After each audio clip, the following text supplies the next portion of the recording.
Welcome back, everyone. This is episode 132. Look at me with the mic discipline of the Jiu-Jitsu Dummies podcast, brought to you by Black Belt Digital Marketing.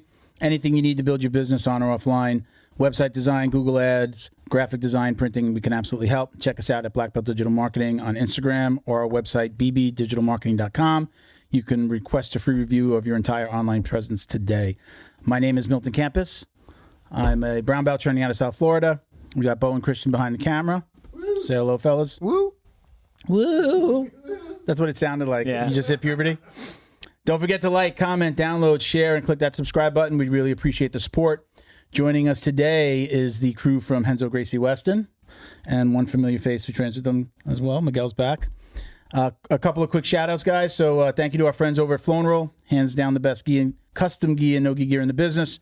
Don't believe us? Visit them on Instagram at flow_and_roll and check out all their custom designs.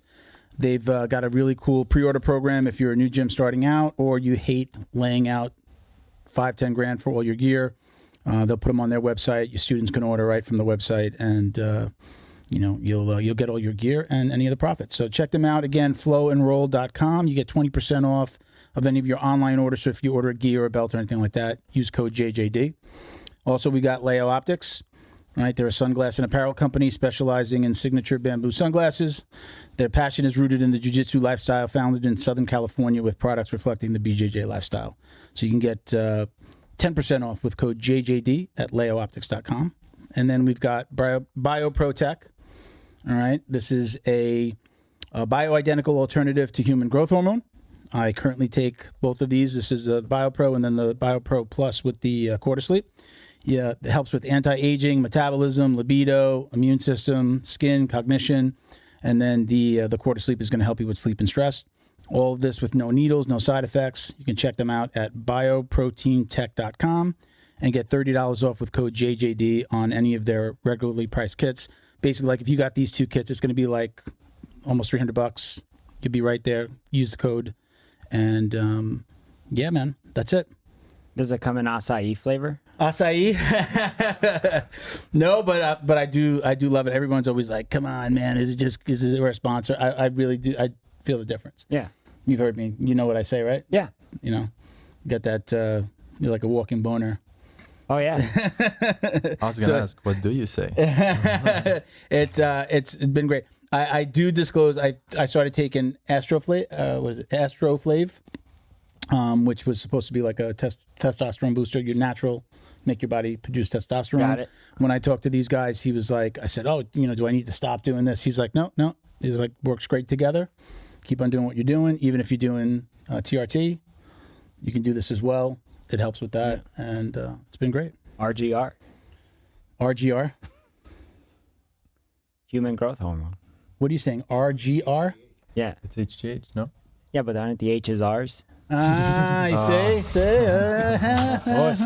Welcome back, Miguel. To give you those thinkers. So, okay, we've got Adrian and Enrico from Renzo Gracie Weston. But I'll let you guys introduce yourself, name, rank, serial number. Go ahead. You go first. I'm Adrian. I'm the head coach at Renzo Gracie Jiu-Jitsu, and I'm also the owner. And this is one of our students, and Phenom. He's getting real good, real quick. Try. So your full name and your rank? My name is Enrico Beltran Said. Last name is a little weird. Said Said. Up to you how you say that. I'm a purple belt training. I'm a purple belt training under Adrian, Renzo Gracie Weston, and yeah, that's who I am. Yeah. Tell for the people that don't know you, Miguel. Yeah. Go ahead. Name, rank, serial number. Miguel. Blue belt. Blue belt. Renzo Gracie Weston. Yeah. Just out here, getting better. Yeah. Yeah. Slowly. Is he training? Is he training? I train. Okay. All right. Just gotta make sure he's showing up. At a minimum 2 days a week. Ugh. At a minimum. I'd live there if I could. Yeah. I just started getting disciplined again and doing 2 morning classes, and then because I'll also train when my children train. Okay. So it's like my wife will drop them off. The kids have never left. Okay. It's just every summer they go up north, and then we were just up north for I don't know something. I don't even think it was a holiday. You it did was a family just, trip, right? Oh, it was Halloween. That's what it was. We Yeah. went trick-or-treating in my wife's old neighborhood. That was pretty cool. It What, you snowed grew up? on us. Yeah? Yeah. And she Cool. got a tour of her old house, which was pretty cool. Yeah. But yeah, training, man, just trying to get in there. Yeah. I like the morning classes. It really does jumpstart your day. Like you feel super refreshed. I love weekends because I Yeah. do the morning classes on the weekends. Yep. So this is Enrico Miguel. I think you're the guy that Miguel keeps on telling me about. I've been telling you about Enrico since like literally the first day I went to that. He was my first day. Roll, yeah. First roll, my Oh, first. really? I was just like sitting next to him. It's like, okay, we're both blue belts. It's like, man, this kid's long, and he was short. He was probably like 3-4 inches shorter than when I started like 2 years ago. Yeah. And it was just like it was evident. Like the first roll, never interacted with him ever. It was just like, man, like fluid. But on top of that, it's just always in the right spot, applying the right amount of pressure, not exerting any extra energy. Just, it's like, all right, dude. It's like, you just know. How long you been training, Enrico? 7 years since boy. I was 12. Ah, so you're one of those. So Trying, it's yeah, like the yeah. blue. I mean, in a good way. I mean, it's just Yeah. you've been training forever. So the blue belt is definitely there's a higher level to that blue belt. Yeah, 'cause I you've would been say training- it's a big pool of Yeah. skills as Yeah. a blue belt. Yeah. What age again? What? I've been training since I was 12, so it's been 7 years. I'm 19 right now. Oh, so, wow. yeah. And a product of your dad's a professional athlete. He used to be. Used to be. He used to I'd be. say he still is. Yeah. He's a good guy. He's getting there. Yeah. What did you? What did He you play? played basketball. Oh Yeah. yeah. Yeah. We should have you stand up so that they This is get the eight. true Eight. see what this kid looks like. So to quote my Lord and Savior Joe Rogan, he talks about, he's like, I wonder what the sport would be like if athletes who get paid millions and millions of dollars would do, because we all know there's no money in jiu-jitsu, dude. now there is. It's getting there, but there's no, dude, squeezing $1 out of a black belt, you're gonna get the white belts. I've You're gonna said the get the same blue thing belts for a long time. I'm seeing the light. Bro, you seen a black belt show up in no-gi class? Unless he's sponsored, he's showing up in what? He wore a purple shirt. He don't care. Dude, he's coming in there. He's taking heads, right? Or she, whatever. But what I'm saying is, like, when you get a professional athlete, that caliber of a human being, an With that NFL, discipline, there's with like a that discipline that discipline, goes that in there. work ethic, the genetics, you know what I'm saying? Yeah. Blessed with genetics. But if you don't mind, can we just get the camera? Do you mind standing up? Because you're really fucking tall, which was surprising. He's gonna have to zoom out. I'm Yeah, 6 there you go. foot. How tall are you? 6'1"? I'm 6 Jesus, 19. You probably you might Flex not have Enrico, stopped flex. growing yet. think I'm still growing. You're that guy that the guys my age don't want to roll. They're like, that guy is too long. I'm gonna get triangled the fuck out of him. Dars. Anyways. And but what I'm saying is, it's like, this is the new generation, and like when hard work, when hard work and talent meet, this is the byproduct. Adrian, how long have you been training now? Did I've you been start as a kid training. as well? I started with Taekwondo when I was 7. Okay. And when I was 17, my senior year in high school, I started training jiu-jitsu. Okay. And it's been now 10 years. 10 years. 10 years Okay. now. Turned 27 last 2 weeks ago. Oh, okay. Yeah, so- Happy birthday. Thank you, Happy Thank you, birthday. thank you. Both your birthdays are Nearing pretty the- close to each other. Nearing my 30s. Yeah. You gotta 9/11. be. You gotta be one of the younger. Do you know if you were like the youngest Renzo Gracie owner? I don't know. You don't know? I don't know. Yeah. I didn't ask. I mean, that's pretty young to own a gym, so that's good. Congrats. Yeah. So you started with Taekwondo, Yeah. and then tell us about we get so many. It's everybody's like, oh, I did karate. I did karate for a couple months when I was younger. I sprained a thumb in another sport, and I never went back. I tell the story. My sensei punched a little kid in the stomach, so when I sprained my finger, it was just like, oh, thank God, I don't got to go back. And I never went back. I was just a little kid. And I was scared. But tell us, how did you transition into jiu-jitsu? How did that happen? I always enjoyed it, and then when I started high school, I didn't enjoy it as much, so I started going to the gym. More like high school kid stuff. And one day I was in my gym and I saw 2 guys rolling. Okay. And I knew of Brazilian Jiu-Jitsu a little bit because actually my coach in Mexico was one of the first people in the town to start getting into Jiu-Jitsu. This was like 2010 when it started to get popular. Okay. People started to learn more about it. So I knew some techniques already, but never really rolled. Because what he would do, he would let us spar Taekwondo, but he would be like, okay, guys, if you take each other down, you could strangle each other. Okay. That's fun. Yeah. So, yeah, we would be essentially doing like MMA or something like that. Okay. So imagine like Taekwondo sparring, but with singles and doubles, and I would always lose. So I asked these two guys, like, hey, like, what is this? Like, this is jiu-jitsu? And they're like, yeah. They told me to buy a gi, and then I show up the next day. They didn't charge me anything for like the first 6 months. Yeah. It was this black belt. His name is Rick Del Vecchio, like the pizza store. Okay. I think he moved to Texas, I think, and I haven't heard from him ever since. But my first 6 months was two practitioners just trying to get me up to speed so I could be somewhat of a challenge to them. Okay. And then eventually they left, and I went to Wilson Govea took over that same gym. I know the name, UFC, right? Yes. His son trains as well. I don't know. Yeah, his son. His son trains. Who's the guy that bought us the whiskey bottle? He trains under them. I forgot his name. I'll think of it. George? Black House. The guy who owns Black House MMA in Miami. No, he owns American. Not Govea. I think the guy that they train under. I don't know. Who I'm owns drawing a Black blank. House. Yeah. I could look, but I'm too lazy. But go ahead. Well, yeah, pretty much. So I trained under him for like 2 years. He actually gave my blue belt. Okay. And then we moved to Weston, and I started teaching. Training. There are Renzo Gracie. With Stan. Correct. Yeah. So after the pandemic, the opportunity presented itself because like I was already teaching all the classes for like the past 2 years. My coach was living in Utah. Stan was living in Utah. Mm-hmm. So I come up to him like, hey man, like how about you like let me take over the academy, sell me the academy. And he said yes. My father-in-law helped me get a loan. He gave me a bunch of money and started now not only teaching but now managing the place too. Okay. Yep. And first thing we did, we got a projector so we could watch like movies. UFC and fights. No, you don't watch UFC fights there. No, you don't. I remember this. No. He came up to me. He's like, YouTube. Yeah. Okay, there you go. No, we watch UFC highlights that are posted by the UFC on YouTube. Exactly. Fully licensed. Word. Yeah. he was like, I wonder if I should get new floors or a projector to watch movies on. The projector, duh. We put it to a vote. It was unanimous. Only one person voted for the floors. Wanted new mats. The one thing that I really do love about jiu-jitsu, and it's pretty evident across the board, I've been to a lot of gyms, and these guys have been too, they train all over the place, is that everybody that trains has a skill set besides jiu-jitsu. So it's like if you need something, it's like electrician, guy to mount it, guy to like, how do we do this? There's always a guy that's like. What's funny, I just got a referral from a guy that's doing started a podcast. We're going to shout him out a little bit more. We have a conversation next week. It's like Jiu-Jitsu Biz, not Biz Journal, but like Jiu-Jitsu Biz something.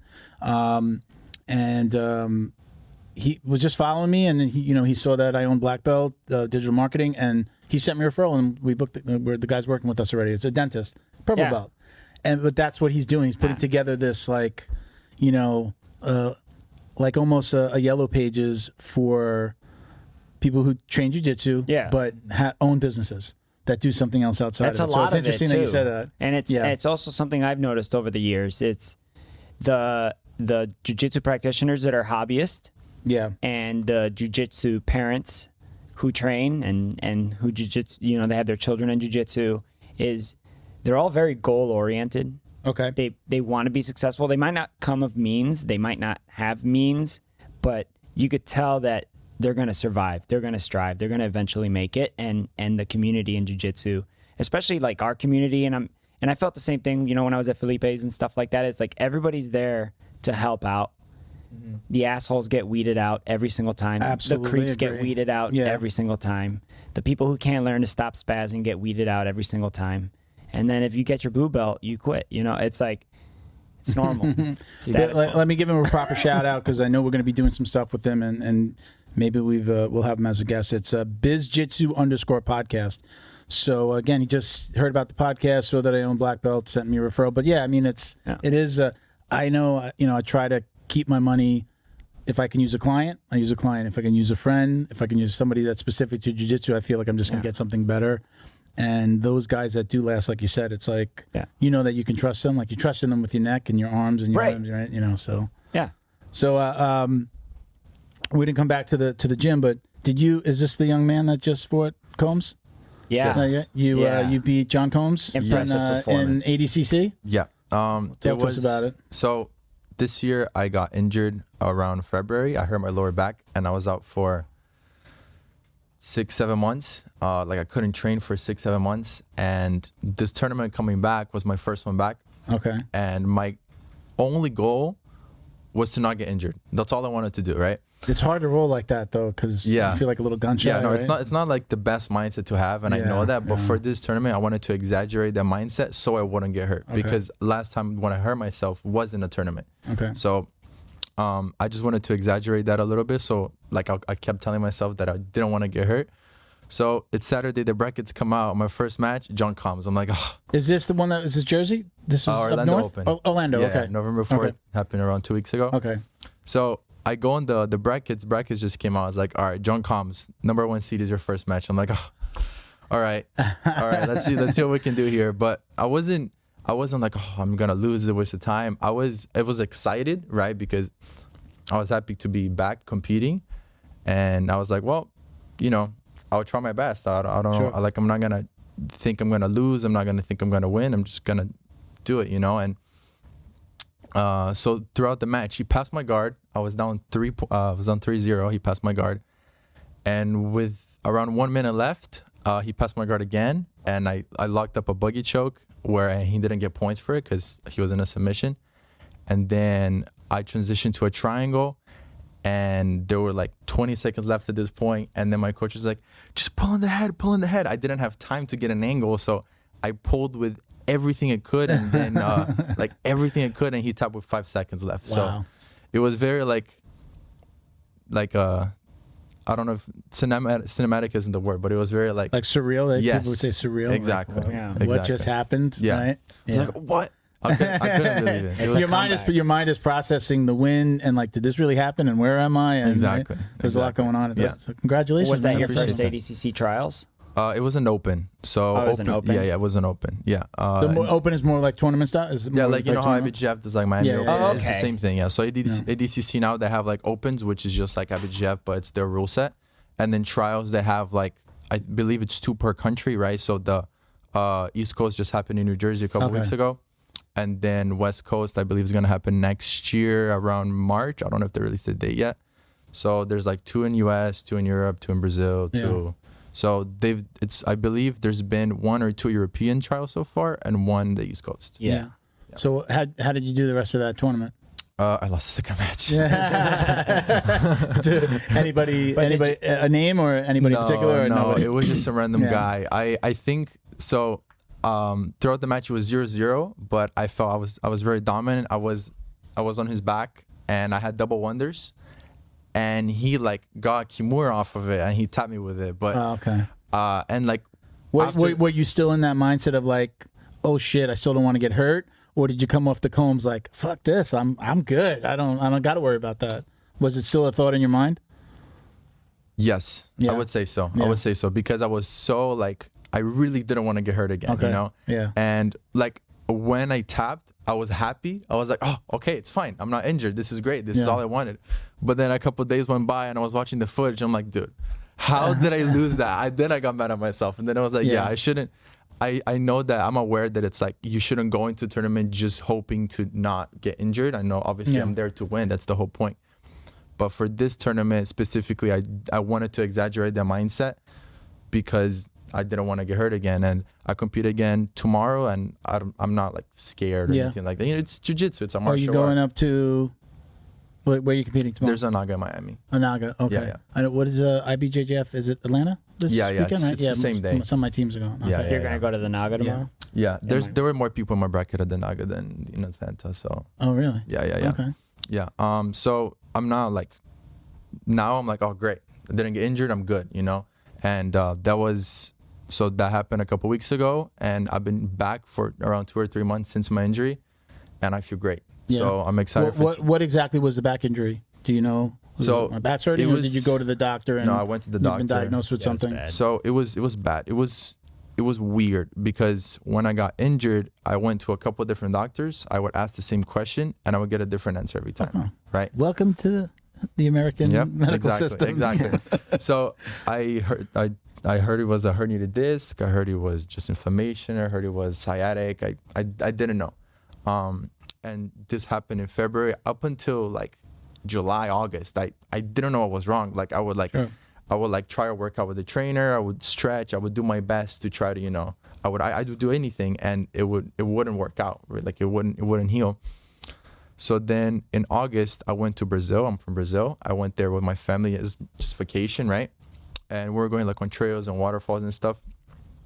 But we also took the opportunity to see a couple of doctors there. And the medicine there is amazing, really, really good. And so I went to see a physical therapist and then like a spine doctor. And he ordered me to do some tests that were like more bulletproof to see if there was actually something there. Because when he looked at my MRI, he said, there's no disc. Like you don't have a herniated disc. You're fine. That's good news. Yeah, I was very relieved. And then I went to the physical therapy right after. He told me to do a couple of stretches like, dude, you don't have anything. Really? You don't have anything. What's happening here is that I'm constantly thinking about my back, so I feel the pain. And it's true because before I went to the doctor when we were on vacation, I would go to like trails, waterfalls, jumping, swimming all day. I would feel no pain, like nothing. And then I would get back to the hotel. I would remember the condition that I've been feeling pain, and it would come back. Mind's a powerful thing. Yes. So it could also be a combination of like, the stress of competing, plus, you still have a life outside of jiu-jitsu. Like I hold stress in my back and my shoulders, and when I'm stressed at work, the headache. I'm also going to say, like, he's in 2 years, he's grown like 4 or 5 inches. Yeah. And he's over 18. So I used to get chest pains, and they just said it would like your chest expanding when I was a kid. Like, be like, oh, why does that hurt? And like your body's growing. So and your game's changed too since you've been injured. Yes. You're much more fluid. You don't invert as much. Yeah. So and where did you wind up with that? So what my PT told me is like the example he gave me is that made sense to me. Is like if you're in the street and then a guy robs you, every time you go to that same street, you're going to feel a little bit insecure. You're going to feel a little bit. So I would always be worried that I have this condition. So I always brace myself, or like whenever I bend down or think about before I lay down, I would always worry about it. Yeah. And when I did that, I felt pain. And he basically said like, do these like stretches 2 times a day, see what the doctor tells you. But I'm telling you, like, you don't have anything, and don't worry about it. Like really, just don't worry about it. And how do you feel today? Great. You feel good? I feel no pain. Yeah. You're talking about it so much today. Now you're going to leave. You're going to be like, hey, Adrian, my back hurts today. What's going on that fucking podcast? Yeah, I mean, like, I have to be careful. Like, I stretch before training. Yeah. Like, I'm mindful of it. But, like, he was stretching before he got here. Yeah, I was. That's why we were late. Yeah. I also want to say that Adrian leads from the front. Like, he also competes, and he's no slouch. Usually, are you competing tomorrow too? No, we have a Friendsgiving party to set up. Okay. You're going in that early? Well, yeah, we got to set it up. Right, I got you. Got to clean the mess. I'll be there. There you go. I got you. So tell us, you compete as well? Yeah, I haven't really competed this past few months. I think last couple tournaments I did were in New Breed. We had one IBJJF open plan for Chicago, but they canceled our flight, so I wasn't able to make it to that one. Okay. But once the academy runs itself a little bit more, I'll definitely go back, be more consistent. Right before I got my black belt, every couple months I was traveling, going to Indianapolis and Oklahoma to compete. Okay. But it's, it slowed down a little bit. So, we were talking about in the last episode, when I was at white, blue, and purple, I only did New Breeds because they were local. I live in Coral Springs Gym, beautiful. Hardly anybody there. Never anybody my age or weight. Always with younger, compete against younger guys. And so, like anytime anybody brought up New Breed for a really long time after that, I'd be like, it's just New Breed. But they've gotten big, and I went and there was like nobody there. There was like no spectators, not that many competitors, and now it's completely different. Like they're actually doing a pretty good job from what I understand. I haven't been to one. I haven't competed in one, but I see them. I've been to one as a spectator. I went to say hello to Flo and Roll, and the place is fucking jam packed. It's not like that. Right?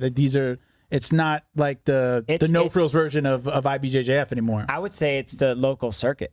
Yeah. The New Breed that happens in either in Miami or Coral Springs. Yeah. It's always like, A&M is out there, Wagner's is out there, Fight Sports guys are out there. The Henzos are out there. GFT isn't really. They got broken up, right? I don't know. Yeah, I think they got broken up. I think Fort Lauderdale closed. They're still around. But it's all the local guys. The Palm Beach guys. Yeah. All of them. And I think it's a cool thing because it's like the only thing that I don't like is I still understand like if there's nobody in your bracket, they will, combine you with. I mean, you're already there to do jiu-jitsu. No, you spent the money. It's like. But as somebody at 50, I'm like I don't want to show up. I don't want. I'm fighting guys that are half my age already. Like I do want to see how I'm going to do against somebody my age and weight. You got to. I've never gone against anybody my age and weight. IBJJF. Yeah, that's what I'm saying. That's the thing. That's the only thing is like there's not enough people that are signing up at my age. It's not there yet. Yeah, dude, there's not a lot of guys who are 50 that are doing, let alone doing jiu-jitsu, but then competing. Side note, Tom from our gym. He did he double golded in gi and double golded in. Black belt yet? I'm pretty sure that he's going to get his black belt from not Wagner, from Cyborg. Okay. Because he does, he trains with us, but he mostly trains down there in the mornings. Yeah. So I believe I don't want to say he told me, but I'm pretty sure that he was going to get it in December at their ceremony. And now that he just double golded it at gi and no gi at an IBJJF, he's definitely gonna. Adrian, you would love this guy, man. He's like, physio, judo black belt, judoka, but also like a master in Eastern medicine. Like he's got a doctor title in Brazil. Brazilian family of killers. The whole family killers. Kids. He's got two sons. His wife does CrossFit. His son's choked me out plenty of times. His son, like. When I see him, I think of his son. He's not as tall as you, but his son is like super, thin and long. And, But he's got an arm bar. Like, first of all, you're getting your freaking flyer miles. This dude will throw you all around. Is he your first? Huh? He was my first role. Yeah. So tell the story. Do they know the story? I don't know if they do, but it was like so. Like my daughter had been doing jiu-jitsu now for maybe a couple months, and I'm like fat and stupid. And I'm just like, what am I doing? Because I wrestled in high school. I did combatives in the military. Like just one-on-one tennis, anything like that to me is fun. So I was like, I'm already here. Might as well get started. I still had my mentality, my wrestling mentality, but I had I don't know, Barney body. And so I was like 230, dude. I was pretty fat. And yeah, but you're all muscle, dude, because of the BioPro. You're 230? I'm 230, yeah. And so anyways, a couple classes. First class, I get Tom as my partner, and then usually, your partner ends up being your first role, depending on the class structure. Is Tom the bald guy? Is he bald? Yeah. Is he Brazilian? Yeah. Oh, I know who he is. You know Tom? Yeah, he's he actually helped me with my back. He's yeah. How'd you get introduced to him? Do you know? Do you remember? Let me think. I think my dad was just trying to look for people who could help with my back, and he found about it. He trains at Fight Sports. He trains at Fight Sports. He's been again, you know with names, but he's been in the UFC.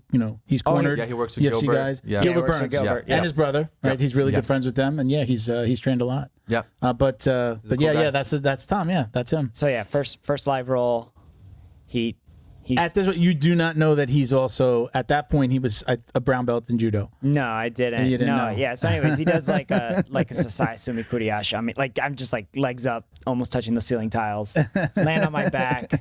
I don't know how to break fall. Welcome to Fight Sports. There was still Fight Sports back then. Yeah, and he just does a sick Toriano pass, but when you drop your elbow on their chest, not elbow shoulder, just comes in hard, and then he holds me in side control. And he's so tight, his mouth is right next to my ear, and he's like, fight for your life. And he just held me there. That's him 100%. Yeah, he's like, fight for your life. And I'm just like, God. When I roll with him, I'm I've always been I definitely, the years that I rolled with him, I came back after post-COVID. I had the knee injury, so I was pulling guard a lot. I blew out my knee rolling my coach the day before I was going into quarantine for COVID. It was just at the beginning. So out for 9 months, but. Special thank you to the crew over at Flow and Roll for all their support. Flow and Roll is renowned for their incredible no-gi rash guards, shorts, and leggings. Flow and Roll has quickly become the premier custom apparel provider for academies big and small throughout the United States. Reach out today to discuss your custom order and ask about their incredible pre-order program. You can send an email to flowandroll@gmail.com or visit their Instagram at flow_n_roll and shoot them a direct message. And yes, they can create an awesome custom gi for your academy as well. Visit flowandroll.com to check out their awesome designs, and while you're there, pick up a Jiu-Jitsu Dummy signature tee exclusively at flowandroll.com. And remember, you'll get 20% off your purchase of t-shirts, rash guards, or gis with code JJD. Gym was, wasn't open. Wasn't supposed to be open, right? I guess. Did you own it already at COVID? Pre-COVID, no. Did you own your gym? No, not yet. No, we didn't know if we were supposed to be open or not. Like black trash bags on the windows, and they were open. But if there was a time to blow out my knee, that was it. Yeah. And when I came back, I guess Tom was really there more, and I would always pull guard because I was so scared of injuring the knee. I was just like, I probably wasn't really. I probably shouldn't have been rolling it. I didn't do physical therapy. I did a little physical therapy, like on video chats with like a PT, and like I wasn't doing anything to take care of it, and I would roll with him, but I would always pull guard, and it's like he passed my guard like hot knife through butter, and so I was always winding up in his side control, and he would be like, "Come on, do something," and I'm like, "Do you know what it's like to roll?" He's not a big guy. He's strong. He's strong. He's not this big guy, but he's got a judo and jiu-jitsu background. And it was like a night, but now I don't pull. I will not pull guard. I don't pull guard that much anymore. Definitely not with him, because it's just going to be the same. You just got held down. He's too strong. I was just saying, like, that's jiu-jitsu culture. I'm sure you could speak to it. Like, you've been to a lot of gyms, like all the different styles, right? Like, you got like the pressure people. Yeah. You got like the flowy people. Yeah. You got like, they're just setting up traps the whole time. I mean, Tom specifically. I mean, he's trained at Fight Sports Miami. That's pressure, and then when you think you have nothing else, a little bit more pressure, and then kill. Yeah. And I think the more difficult body type to deal with is Enrico body type. When you have a really tall kid, oh boy, that's super flexible. Yeah. Like there's been time we're sparring and I have him on side control, and somehow his foot gets around my hip and he slides out and he's got my back. And now you're like, we didn't have you stand up, but you're pretty. I'm short. You're shorter than, but you're freaking tall. You're tall as well. How tall are you? The doctor says 6'2", but 6'2"? When I stand next to people that are actually 6'2", I'm a little bit shorter. Yeah, okay. So I don't know, maybe like 6'1.5". I don't know if you saw that picture. It's like that I sent you. Remember from the gym? It's I probably got to look at that. It's where it's like small, medium, large. Yeah, like that's literally how it goes. Yeah, it's also by rank. Well, no, I guess not really, because large is. Also, kids, his body type will throw those boogie chokes. Okay. Those will. If you guys have gone out in the academy, we have a video where this guy, I'm not gonna say who he is, Enrico has him on a boogie choke. He goes to stand up. You are. Yeah, if you're watching, you know who you are. I'm trying to think of, is it, okay, I'm not gonna say who it is, but starts with an A. And he goes to stand up, and Enrico still got the boogie choke, and he goes unconscious, and Enrico gets slammed, right on the floor. Yeah, really? It was fine. Yeah. I was fine. But what about the other guy? What other guy? The one who went out. Well, that was the one who went out. But Enrico hit the mat. You hit the mat. Yes, because he stood up. And I was like hanging off of him, and then he like slammed me, and I thought, well, like, why did he slam me? But it's because he passed out standing up. Dude, the first time I got buggy choked, I don't think I even left the parking lot. I was in the parking lot. Counter to buggy choke. Well, at the beginning of the buggy choke, when everybody started doing it, the counter was like a counter. There's like so many levels. Like, I mean, the counter was another buggy choke, right? At this That's what gym. he does to me now. He just buggy chokes me too. Yeah. I think the culture in our gym. My forearm on his throat. And you push away. Doesn't feel good. A compliment to Adrian. He's somehow developed a culture in the gym where we're like a competitive gym that doesn't push competition. Like everybody could compete or whatever. There's levels, man. Like there's blue belts at our gym. You know, give a shout out to like guys like Gian, who also coaches there, Coach Matt. You know, these guys are, and they're different styles too. It's like, Matt's a steamroller, dude. Like this guy, he trains at our gym. These guys are flowy as hell. Matt is a 10,000-pound steamroller. He's a tank. I have some funny stories about Matt, by the way. Yeah. I would like to share them later. Yes, let's do it. You know? So there's some dirty laundry. So it's like anytime I feel cocky, I'll purposely pursue what I know is a tough roll. Yeah. To just get a slice of humble pie. And dude, there are there's so many varieties of humble pie you could get at this gym. Yeah. Just like smashed, limbs. We have a resident black belt, and he's very unassuming, nice man, up on the age. Good luck taking his back. Yeah. Good luck passing his guard. Yeah, And I don't even need to know his name. I know exactly who you're talking about. and your arm is gone. Yeah. Every single. You know the arm collector stickers you gave me? Yeah. I gave them all to him. I was like, these are yours. Yeah. I love figuring people like that out. Like if they're just and I don't want to say smashing everybody, but like just submitting, because smashing, I don't want to say like they're a bully, but somebody who's just like on fire in the gym all the time.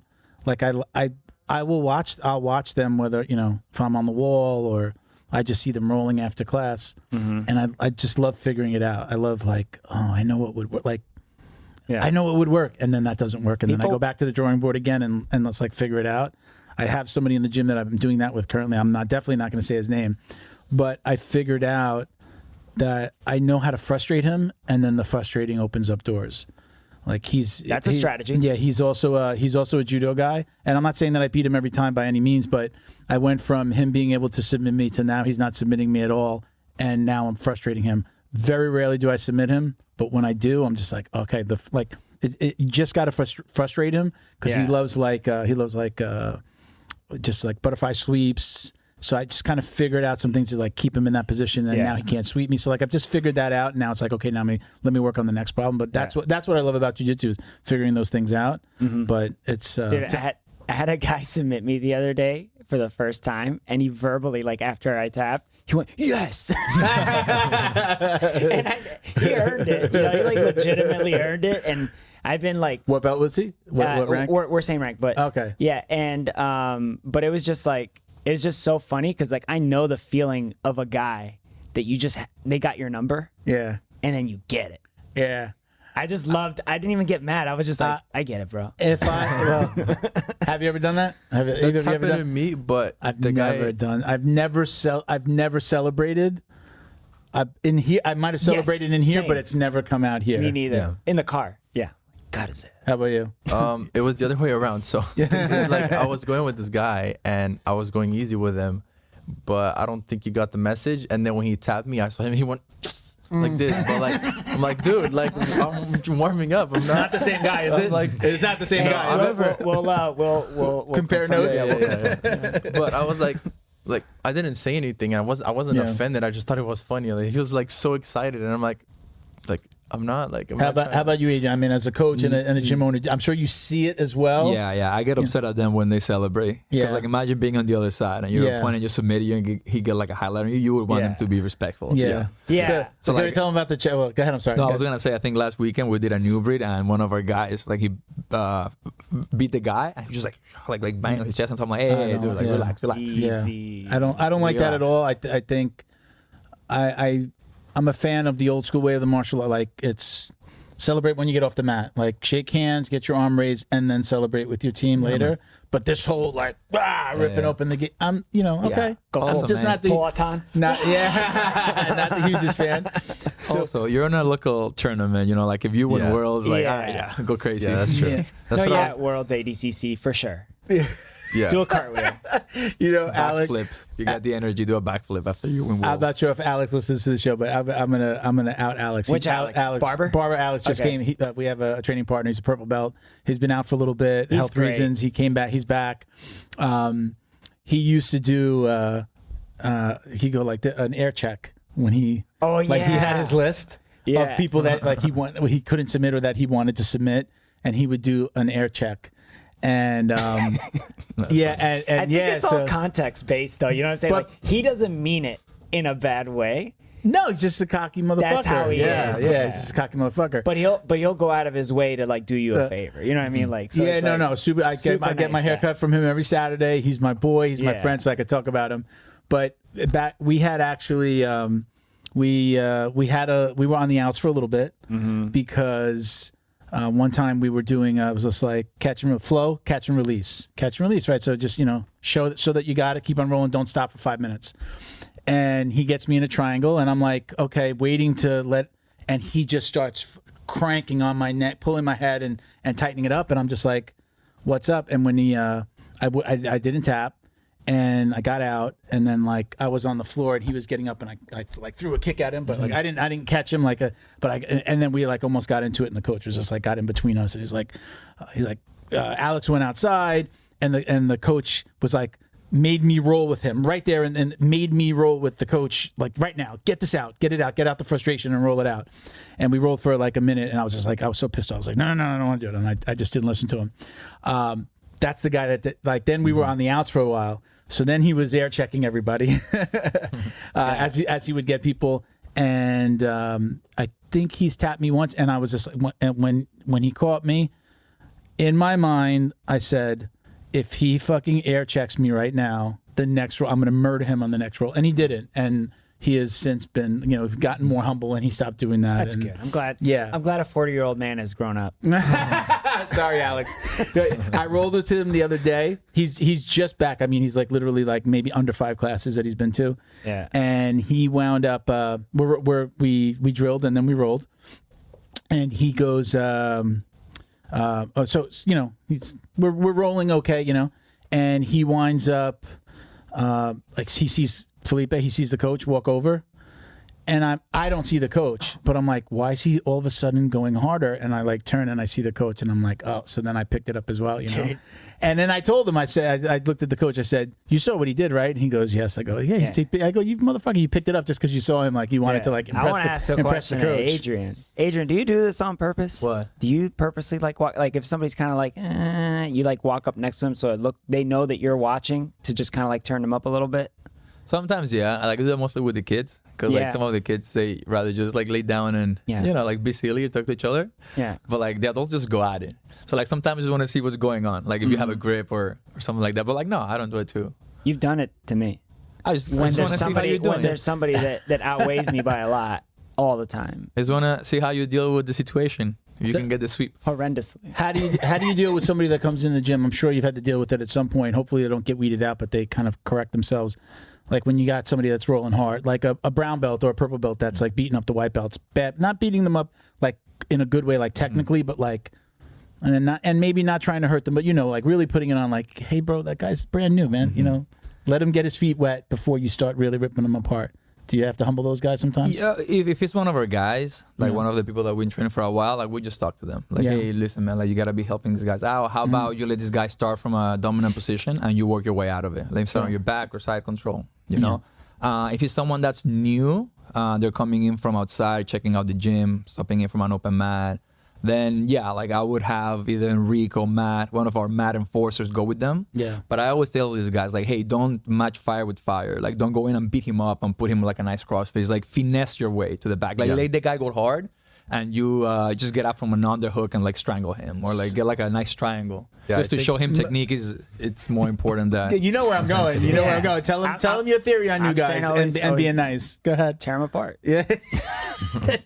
I never do it. I just like joking about it. He's been on the podcast being like, no, he's like, no, you kick the shit out of everybody. He signed the waiver. I think there's more value in like, if there's a guy that's being disrespectful, it's what he was saying, finessing my way out of it. Like, I go with this guy and like, I let him put me in a bad position, like his best move, and then I get out of it, and then I tap him with the same move. It's like, I feel like that's more like not offensive, but it's more like demoralizing. Demoralizing. Like, you're just like trying to go hard with it. That's also like, that's taking the high road almost. Like, do you know Brendan McCatherine from 10th Planet? He's doing a lot of commentating lately. He does the combat jiu-jitsu. He's a commentator.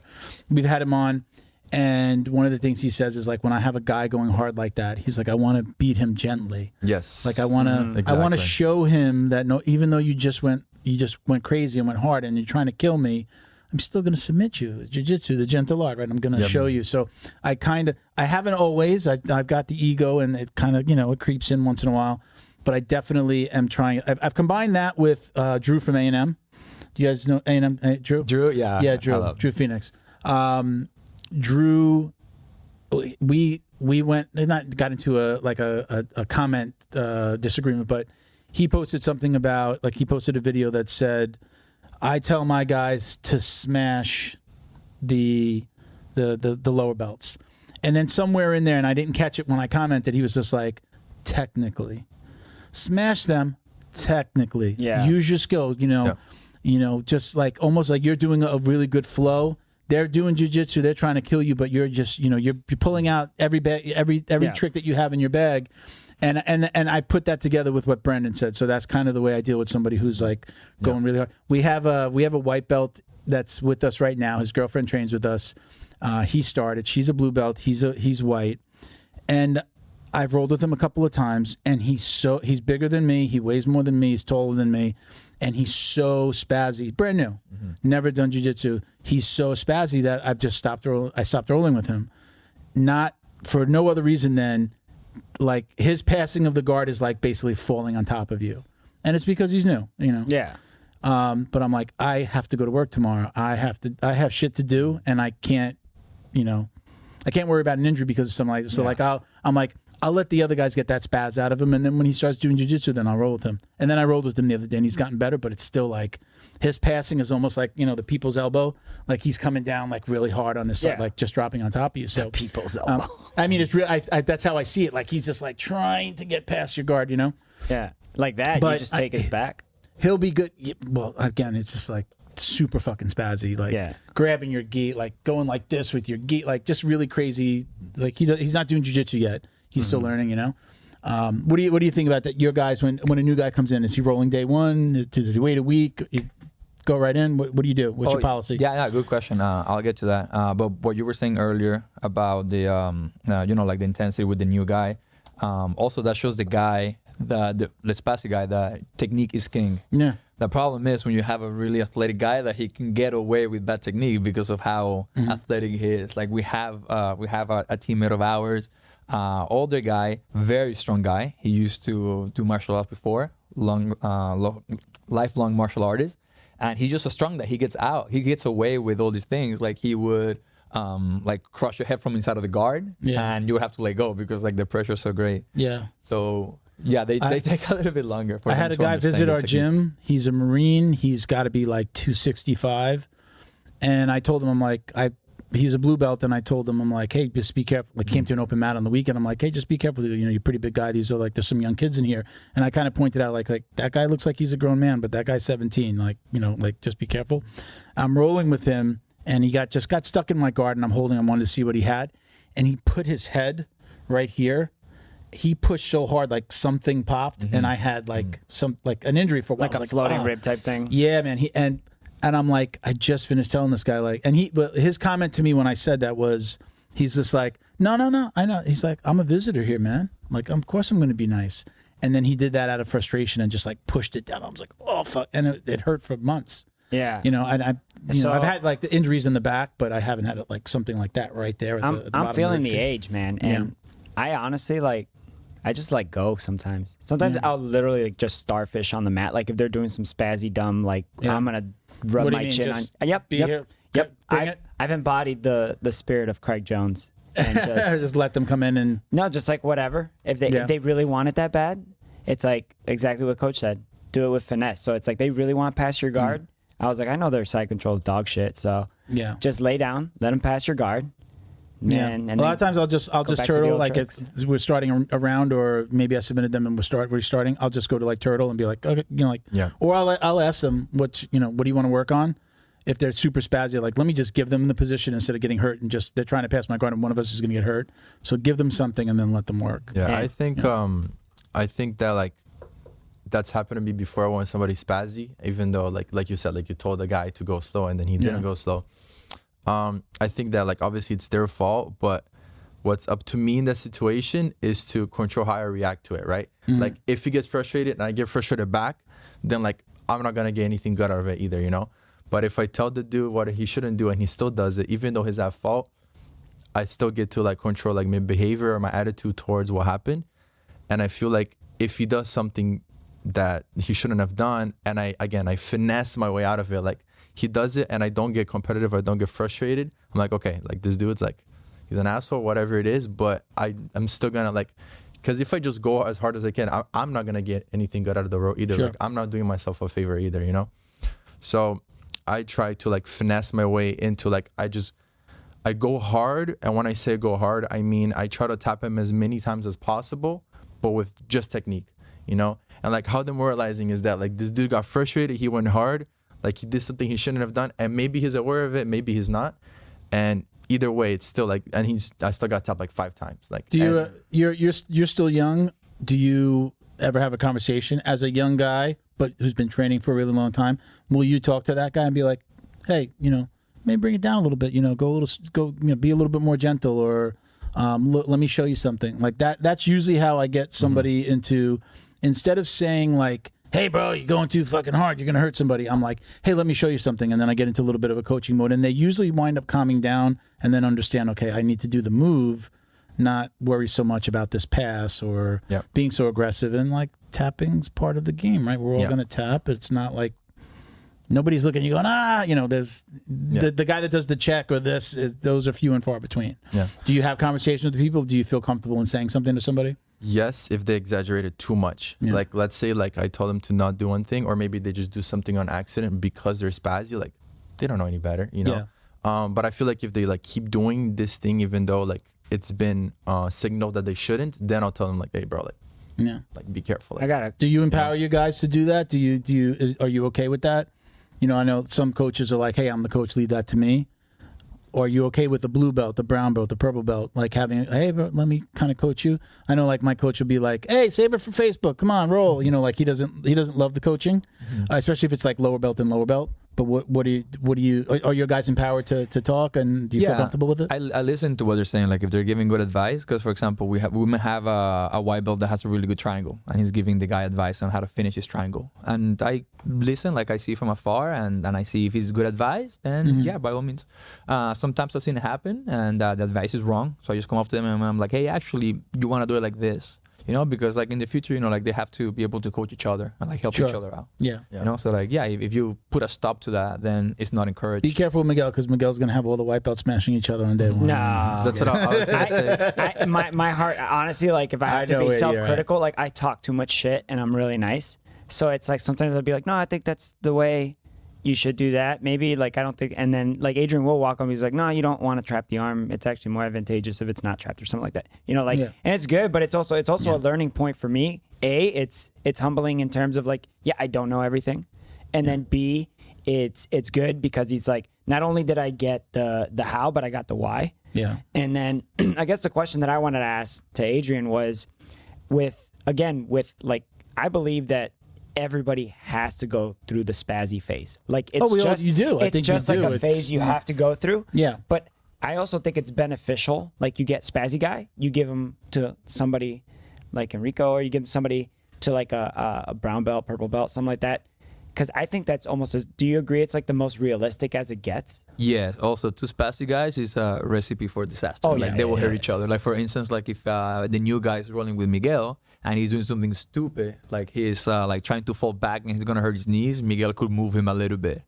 Or like I don't know, like if the guy's like sitting back on his knee and his knee's about to get twisted, Miguel could recognize that and put a stop to it before it happens. Whereas two new guys, like they don't give a crap. Like their job is to win the match, and they'll do anything in their power, anything required to get the victory. I was talking about more like like super spazzy guy, strong.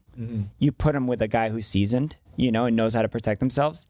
Isn't that also just like a really good test of testing this is you testing against an untrained person that's just wild, right? Oh yeah. Because we play by the rules. Like if I'm rolling with Enrico, like there's a ton of opportunities for him to do something dickish, and equally for me. But we don't. We kind of stay in the lane. You know what I mean? Gotcha. I understand your question. A while back, Ruben Alvarez told me. Ruben Alvarez, you guys know him, very good competitor. Cop, right? Exactly. He told me a while back. If you want to train for self-defense, train with a white belt, because their reactions are very spontaneous. Like like if you take someone down, natural, if you want to say those are natural reactions. Yeah. Like people will turn around and expose their back, or like for instance, you take someone down, you're expecting like a break fall, like they'll probably like fall and roll or. Sure. Yeah, and I was gonna say, going back to that, is that like I feel like Adrian does give the space for me to like, or other color belts as well, to help out the other person. And I think that, like, for example, let's say a certain situation happened. Maybe this guy did something that wasn't nice. Like maybe he was ignorant, whatever it is. I like, and he's not like there. He doesn't see it. I try my best to like do the right thing in this situation. Because like Emerson, like everyone goes through their spazzy phase, like you said. And like, is it really fair for me to treat this guy wrong? Because I've gone through the same thing, you know, it's not really fair to, so, and then like, if something does happen and I have to deal with it, I do it, but then I go to him and I'm like, coach, like, was it the right thing to do? What do you think? You know what I mean? Sure. So I feel like, I feel pretty confident in trying to handle that situation, but it's because every time it happens, I'm like, I go to him like, hey coach, this happened. What do you think? He's like, that was good, but maybe say this instead, or like maybe do this, or let me do this. So I think that it's okay. I think he gives us the space to do that. I think it's really good, but at the same time, it's like, I think there's also value in like, if you deal with the situation, go and get like constructive criticism. You're like, okay, this is what happened and this is what I did. What do you think? Do you think this was the right thing to do? Or and then he would tell me, you know. Have you ever had to throw somebody out of the gym? Have you ever been like, listen, this isn't the right place for you? Oh, dude, good question. Waiting for this. I got real close. A name pop in your head? Yeah. I got real close. Thankfully, they moved to another city, but it wasn't an adult. It was actually a child. Oh, really? And what he was doing, he did a couple of things. One, he tried to flood the bathroom. Oh, this guy's crazy. This kid was crazy. I know who it is. Like clog up the toilet? In the sink. Put a bunch of paper towel and then left the water running. And then we have a poster board in the guy's locker room with ticks. You know, what are those called? The pointy things? The tags. Sorry, my bad. Yeah. English is weird.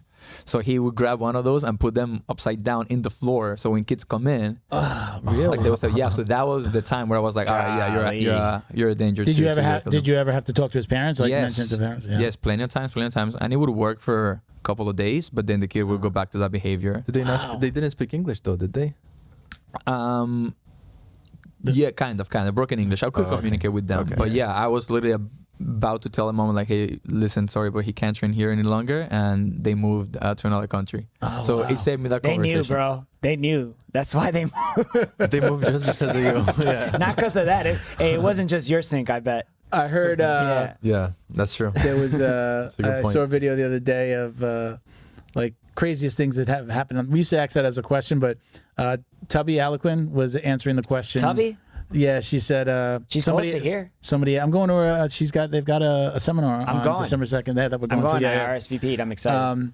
They're like craziest thing that's ever happened on the mat, and they went around. It was a sponsor thing, and I think it was like these girls that they sponsored. It was a group of them, and they went around to each girl and the gypsies. Yeah, and then she winds up saying everybody had like a really weird story, and she had a kid that shit on the mat. But like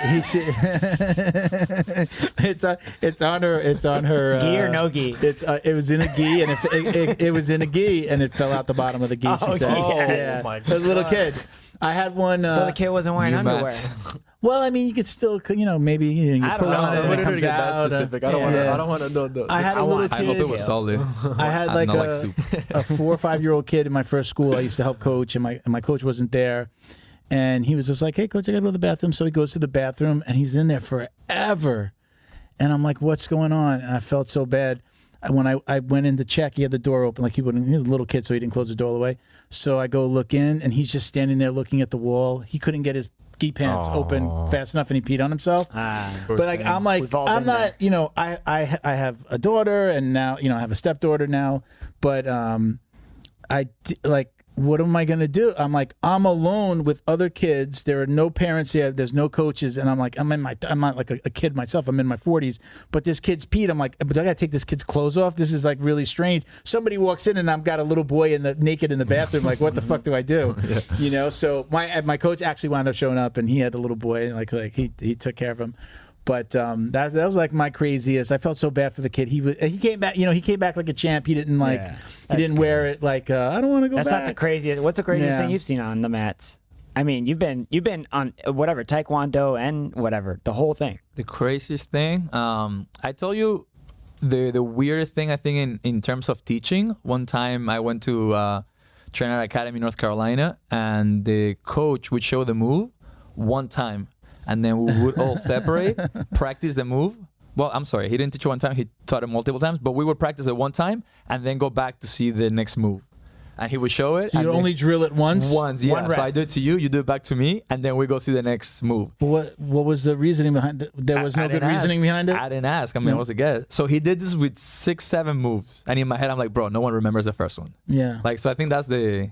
I don't remember when the coach does it 10 times and then I go do a drill. Doing 2. I'm like thinking about work or my, your mind wanders. I'm that guy. I'm just like, I have a running theory. Dude, hey, what's the move? Can you go first? Dude, I have a running theory that I think there's a huge population in the jiu-jitsu community that this sound makes them forget. I am, because I'm rolling. Dude, I was Wait, what were you saying? No. Yeah, exactly. That's good. Dude, I can't tell you how many times I've had a training partner. I'm like watching. I'm like making sure, because I want to do this shit right. Yeah. I want to learn something new. I want a new tool that'll help me go like in my truck alone. Yeah. And I've had so many partners that are like, even higher belts are like, you do it first. Yeah. I'm just like, dude, it's a head and arm. Like, you what? Should know how to. Sometimes like I'm just totally not paying attention. Yeah. Like my mind is going, I'm tying my belt, and then my mind is wandering. And it could be the most basic thing. It's not like I don't know the move. Like, hey, what did he just show? What are we doing? Oh, okay, now I know, and then I can go do it. Actually, but I just fade out. You see it. You have to see it in people's eyes. Like, because you're the teacher, so like you're like looking around. Yeah, I was gonna say, sometimes I look at the time and see what time my explanation begins and what time I'm done. And if I see that I'm past like 3-4 minutes, it's like, okay, you gotta lost wrap everybody. It up and, yeah, you lost. Get You them to lose work. me. Yeah, that definitely happens. I try to teach it 3 times. So like one time how it looks in real life, and then probably like break it down 2 times, and then like, hey, any question? And then probably like, hey, can I say one more time? Like, yeah, well, one more time for that person, and then get going. Just no more than 5 minutes. Just a suggestion: you record what you're gonna teach on TikTok. You fire up that projector. Oh. You show it, but it's TikTok. So their attention spans are. You know what I mean? That's like when in high school the teacher gave you a package for the class, and the whole class said, "Hey, work on this package," and like he wouldn't teach or anything. I don't know if that happened to you. Oh, just do it. Yeah. You get a package, and instead of a lesson, you just like go over the material. Like imagine one day. Sometimes home, I'd be like, "What the hell is this homework? We didn't learn this yet." What Dude, the fuck? My sister's a teacher. And she has been forever. She's been an educator forever. I didn't know until like a couple of years ago that when it's like Tuesday and your teacher rolls in with like the TV on the cart or whatever and puts on a movie, it's because they're hungover. Oh, absolutely. I didn't know that. Let me tell you, all of my friends from New York, I should say all my friends. I have about 5 or 6 friends in New York that all became teachers. Most of them became teachers for the summers off because they just, Yeah. And bro, those guys, when they were single, all dating the freaking the new, like when you're in college and you go do an interns or you, like my daughter was a teacher. She had her last semester was you go student teach, right? So those guys, they're the worst. Hard on the paint, bro. Like, and they're showing you. Like movies, drugs, dude. rolling, smoking weed. Like there was no drug testing. I'm like, these are the guys that are teaching our little kids. Heroes. Crazy. And then when my daughter became a teacher, heroes. when my daughter became a teacher, I said, listen, do not date any of the teachers. These guys are just preying on you, teacher. And she wound up dating a teacher. And I'm like, dude, what are you doing? But those guys, it was the best job ever. Yeah. They weren't making a ton. But it was summers off. Fun. It's fun. New girls every single year, coming into to TA and do their internships. They were the worst though. They were the worst. I'm talking about like my 55-year-old geometry teacher. I didn't know she got lit. She was like Margarita Monday. Oh yeah. Tuesday I'm watching Roots. I was like, oh. Taco Tuesday. Yeah, man. They're human beings. They're just normal. I know. Yeah. And then forget that. You do got to think though the stress of. Like in New York, average class was 30 kids. Like down here, it's probably more. Yeah. My daughter, she doesn't teach anymore. She works for me now, but like 35 kids. Half of them don't speak English. At all. In jiu-jitsu too, it's weird because it's like you have people who do jiu-jitsu as a hobby, as stress relief. They don't want to look like a bitch to their kids, so they train. You know what I mean? You got those people, and then there's like there's the guys in the locker room. They're like, oh, did you watch Joseph Chen? Freaking, who's a monster, by the way. I don't know if you've heard of him. Yeah. Beats him? Yeah. He's just like double arm. I just started watching the quintet, the last quintet. Okay, yeah, that's a good one. Yeah, I just started watching that. I have got like playing when I'm just like eating lunch. But, you know. like, it's easy to forget that some people don't know shit about jiu-jitsu outside of jiu-jitsu. Like, at all. So it's like the drama, the politics, the competition stuff, the beefs between gyms, like the hierarchy, the arguments, the popular arguments, like who's the best. No politics here. No politics. I think every gym has politics. Every gym has somebody that they maybe don't like or they wouldn't bring in, or a gym that they had a problem with. He's not in his head, so I'm going to, like, every school I've ever been with, anybody that we've ever had come on, they say politics. No politics. What are you telling her? No, I just whispered to my fiance who was sitting here watching the name of the academy that we don't like. Oh, okay. We got you on tape. We got you. We'll read his lips. Turn one of them cameras around. Yeah. But I mean, it happened. Go ahead. No, I was just saying it's like, it's so interesting because it's easy to, like we were talking about forgetting the move. I also like forget that these people are humans. I just only see them in the gi, bro. Like, I don't know that they're an engineer or a doctor or whatever. You know what I mean? I just think he's like, oh, this guy's got a sick triangle. All right, this guy's like, you know them, like, I just, you have no clue that he's like a business owner or has 5 kids or whatever. We don't even talk personal stuff. Yeah. And honestly, when I go in the locker room, I'm just like, how dirty of a joke can I get away with without getting kicked out of here? Like, that's usually that's my what your goal. mind is. Yeah. Hey, what do you guys think about? I feel like nowadays when you look at jiu-jitsu, like when people look for an academy, there's like 2 categories. There's like self-defense jiu-jitsu and like sport jiu-jitsu. Like, what do you think about that? Like, is there such thing as like 2 different, almost like a manifestations of the same martial art? Or you want to? I think a huge fan that you have that you've told me verbally, Nick Salas. You know, they game jiu-jitsu. Their jiu-jitsu, we've interviewed them a couple times. Yeah. They've verbally have said that they've had students come in, like a female student or a male student. It's like, I'm looking for self-defense, and they're like, this isn't the place. We're here. It's like competition jiu-jitsu. This is.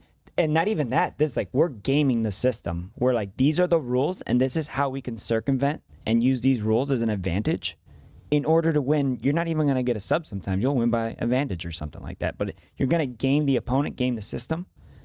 And I think that's beautiful if you're up front with it. Yeah, I think so. I'll expand on that. I know that there are some gyms that, so, I own a marketing company, so I understand this. When mom is searching on the internet for a place to bring little Bobby after school, and she puts in karate, she doesn't know what she's looking for. She doesn't understand the difference between jiu-jitsu. So there are gyms that would say, like the woman goes, hey, do you guys do karate there? And the coach will say yes. Yeah, sure. What do who do you want to bring in? Bring them in. I absolutely get that. Bring little Bobby in, and I've just seen it from the inside where they come in, and half of our adults have kids in the school. We have a pretty big kids program, and half of those kids, their parents, one of the parents trains, male or female. We've got a husband-wife team, so we've got a lot of and it's women. Competitive children. So there are days that we have more women on the mat than guys. that's great. Yeah, so there are that many women. We even train separately for a little while. We're back to training together, but we just like split the mat. The girls train; they only roll with each other. Maybe some like the smaller guys will roll. But I do think that there's something to be said for being a little bit more honest about it. So that mom doesn't know any better. She doesn't know what she's looking for, so I'm okay with that. But I do think like an adult, somebody who's like, maybe been assaulted, maybe even raped, and then they come in and it's just like, okay, we're pulling guard, and it's not that Gracie style self jiu-jitsu, right? It's not that Gracie self-defense jiu-jitsu where they're stand up and they're showing you how to get out of, your standing chair. Like, I've never even done any of that. I've never done any of that at all. We put on gloves. So it's all, I've always just gone from, stand up. I shouldn't say, let me not, my first school, we did a seminar because we had a bunch of girls, like daughters of students, adult students who were going away to college, and we did a college class. And I even had my wife at the time come, and, it was like, hold him up against the wall with the choke, and like he showed stuff. That was the one time. Other than that, it was just like pure competition style jiu-jitsu. So I do believe there's something to be said for being honest with the students about that. But again, when it's a mom looking for jiu-jitsu for the kid, they don't know. But what's more so you're important? not being deceptive. But for an adult, I just think it's like good to be upfront about it. If it's an adult saying like, I'm in this situation and I want to learn because I went through this thing, I still think there's a benefit to the jiu-jitsu, but you might not be showing them the jiu-jitsu that they think that they're going to learn. Like, again, literally being, against the wall with a choke, or somebody coming up behind you and just grabbing you. Not every school teaches that. Yeah. You're saying I'm sorry, Enrico. So you're saying your school does not go that much into the self-defense?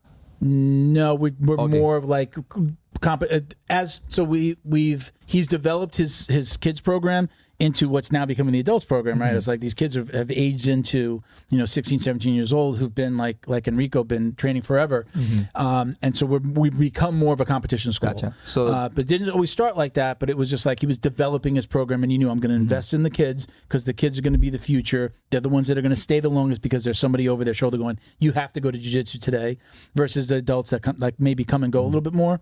And he developed that, and now we have a team, and they travel. They're traveling this weekend. So, and now it's more of sport jiu-jitsu. Now, as an adult, I've trained. My first school, we did stand-up, we did Muay Thai, but we didn't do that like those basic jiu-jitsu styles. I could throw hands and do like takedowns, like more of an MMA style, but not that traditional Gracie jiu-jitsu, those like 101 jiu-jitsu things that you see in the Gracie videos, or what's the team down in the Valente brothers? Like, I know I've never trained in a school that was like that. But let me ask you, if you were to get into a confrontation in the street and someone were to put hands on you, you think you'll be able to get out, not having specifically trained those situations? Because I think you have I know enough. I've trained stand up. I'm comfortable, and I've seen those things a million times. Have I drilled them a million times? No. That's what I think. I think that the skills that, like, even maybe not if you go to the extreme of your academy only does like guard pulls and you're like all constantly like inverting, because even when you learn guard,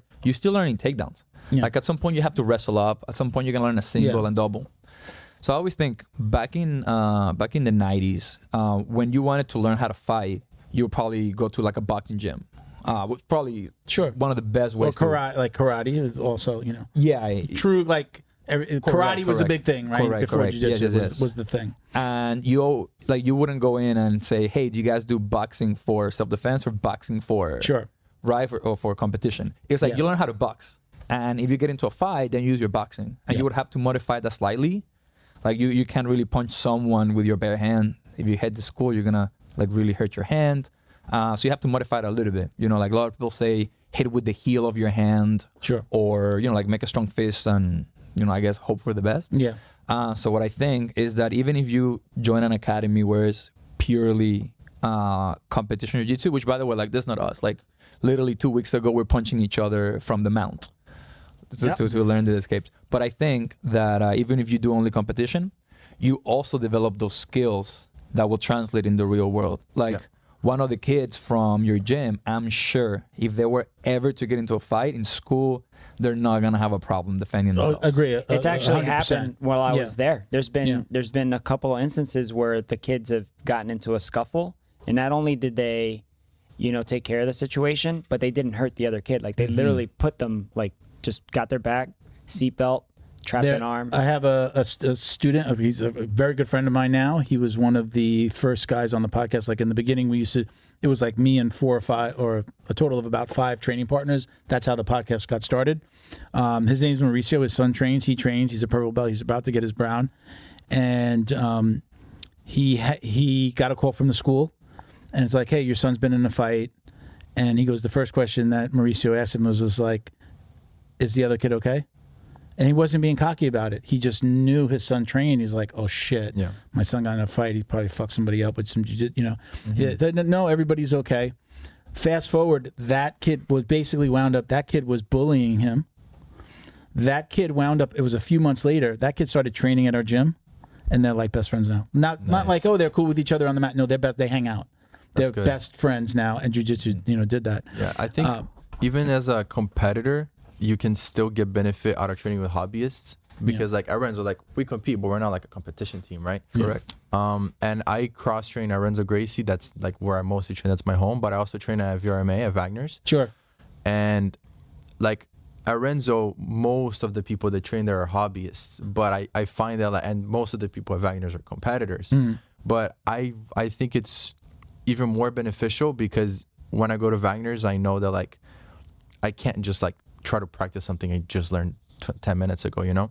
But it's also I get to test out my A game and I get to test out my competition. Like I can keep track of points, whatever it is. And then when I go to Renzo, it's like I get to test out new things and like learn new things, and like where I learn my new concepts and my new skills is at Renzo. And then over time, I start going up the ladder at Renzo, like with the higher belts.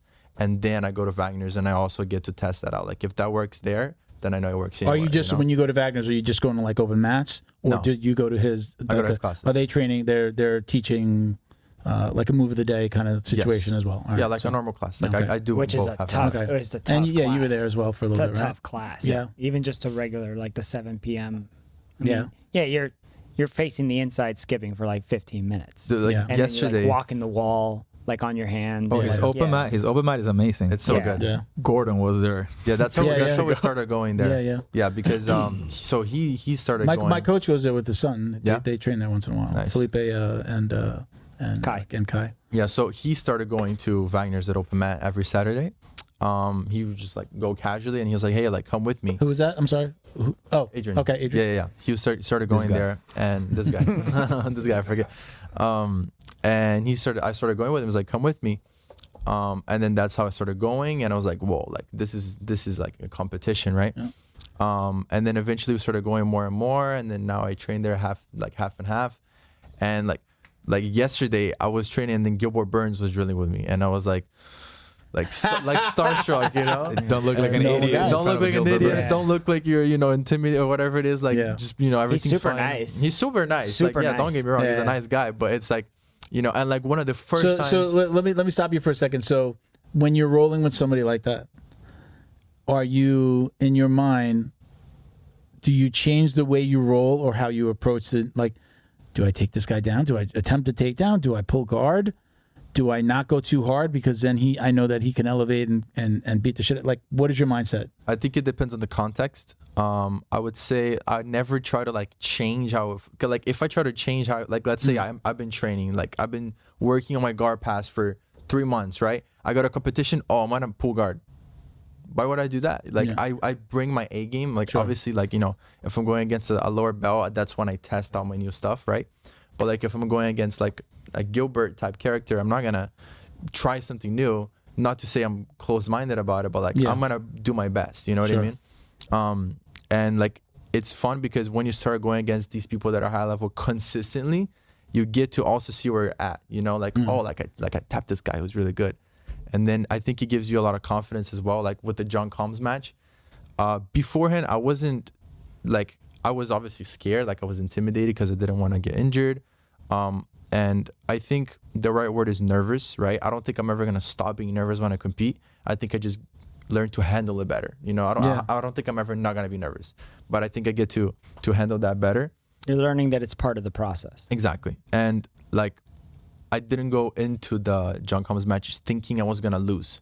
I was excited. I was like, oh, I get to fight this guy, And like, obviously, like, I'm a little nervous, but like I hope I'm not the highlight reel, right? Yes. In the back of your mind, like, I hope I'm not going to be on YouTube. Yeah, there were cameras and everything because, it was like, oh, who knows? It's funny on nobody. So like, let's just get the cameras and record a highlight reel, It's going to be good. What has he got? The Combs-atine or something? And he became the highlight reel. Wow. Yeah, so I think that like I didn't go into it like thinking I was gonna lose. I think that being anxious and being excited are very closely related. Like even the emotion is very closely related. And I was more excited than anxious because I was like, oh, like I get to compete. It's not like, oh, I have to fight this guy or I have to win. I have to compete. Like I get to do it. Because not a lot of people do it. Yeah. And I was out for so long, and that's like all I wanted to do. That like I think I get to appreciate it more. It's like, oh, I don't have to wake up tomorrow at 6 a.m. and go train. I get to. Like I get to go train. You know what I mean? How about you? Have you ever felt intimidated going up against a big name like oh shit, this is a UFC fighter? Or go in there and it's Wagner and or maybe one of his kids, and what's your feeling when you go into those matches? Can I say bad words in this podcast? Absolutely. I've cursed like 50 times. Fuck yeah.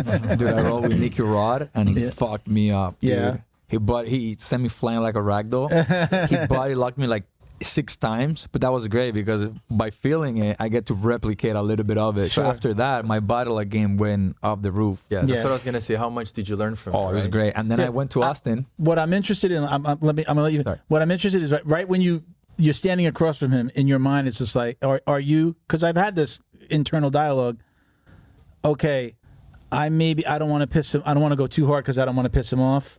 Or like let him move first. Like, are you going through those things in your mind? What I think are about, you saying those things to yourself? You ever heard that clip of the guy that has a graph and he goes like, "Fuck around, find out"? Yeah, That's how it is. So like, if you go real slow with them, they will probably like match your intensity. Okay. But, like if you go ham, they will probably match you as like, well. okay, And handle this guy. listen, with everyone, like I think like people ask me like, "Hey, I want to go roll with a black belt, but like I don't want to like go very hard with them." Like, no, dude, like you can go hard, but be ready for what's gonna and happen. respectful.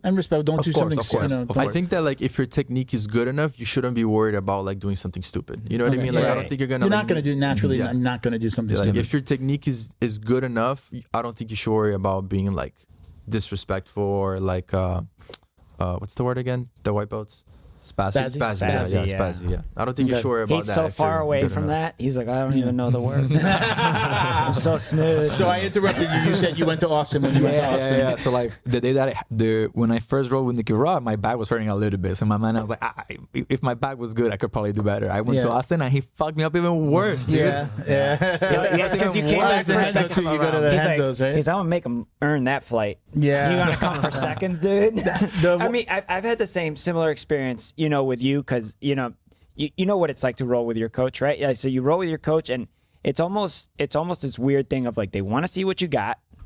How hard do I go? That's what I'm trying to get at. And it's like, is that a trap? Is that an open door? Is that a test? Is that what am I doing? So whatever. And then you could either get in your own head about it, or you could just jiu-jitsu. Yeah. But then sometimes you do get caught up in the moment and you go hard, and I think about it, but the second the match starts and that goes away. I'm saying live. I think you can feel like I know when I'm rolling with somebody that's a lower belt than me, my methodology is like, you have control of the accelerator. Yeah. I'm going to let you press the gas. I'm going to match your intensity if you're a lower belt. If you're a lower belt and less experienced and I know that I can easily tap you, I'm going to let you have control of the accelerator. So, sometimes that's there's a purple belt and he's better than me, younger, faster, and then I'm like, I'm the higher belt, but I am controlling the acceleration. I've got it. He's going to match my intensity, right? Yeah. If I'm going with my coach, and like one thing is going as hard as you can and try to like hurt him, and one thing is like going hard and try to beat him. I think that if my coach is to get offended by me trying my best, I shouldn't be under him. You know what I mean? Yeah. Like Adrian would never get offended if I went hard with him. But I'm not being stupid. Like I'm trying to beat him, but I'm not doing it in a arrogant fashion, like I'm trying to beat him, that's the whole point, because he's better than me, but I'm trying to get there. So it's weird. Like you're just like, it's almost like, not to put it like in this context, but it's almost like a father figure that you're just trying to make like, look, dude, I'm retaining the information you're giving me. Yeah. It's not going to be, you taught it to me, so obviously you know more than I do, but like I'm just going to, you let me go as far as you want to let me go, but I'm going to do it the way you showed me. The first time I tapped my coach, it was with we worked on Peruvians a lot, so he's like turtled up, and I did a Peruvian. I didn't celebrate. We just kept on rolling. He went on Facebook that night and wrote this whole thing about how proud he was that one of his white belts tapped him out.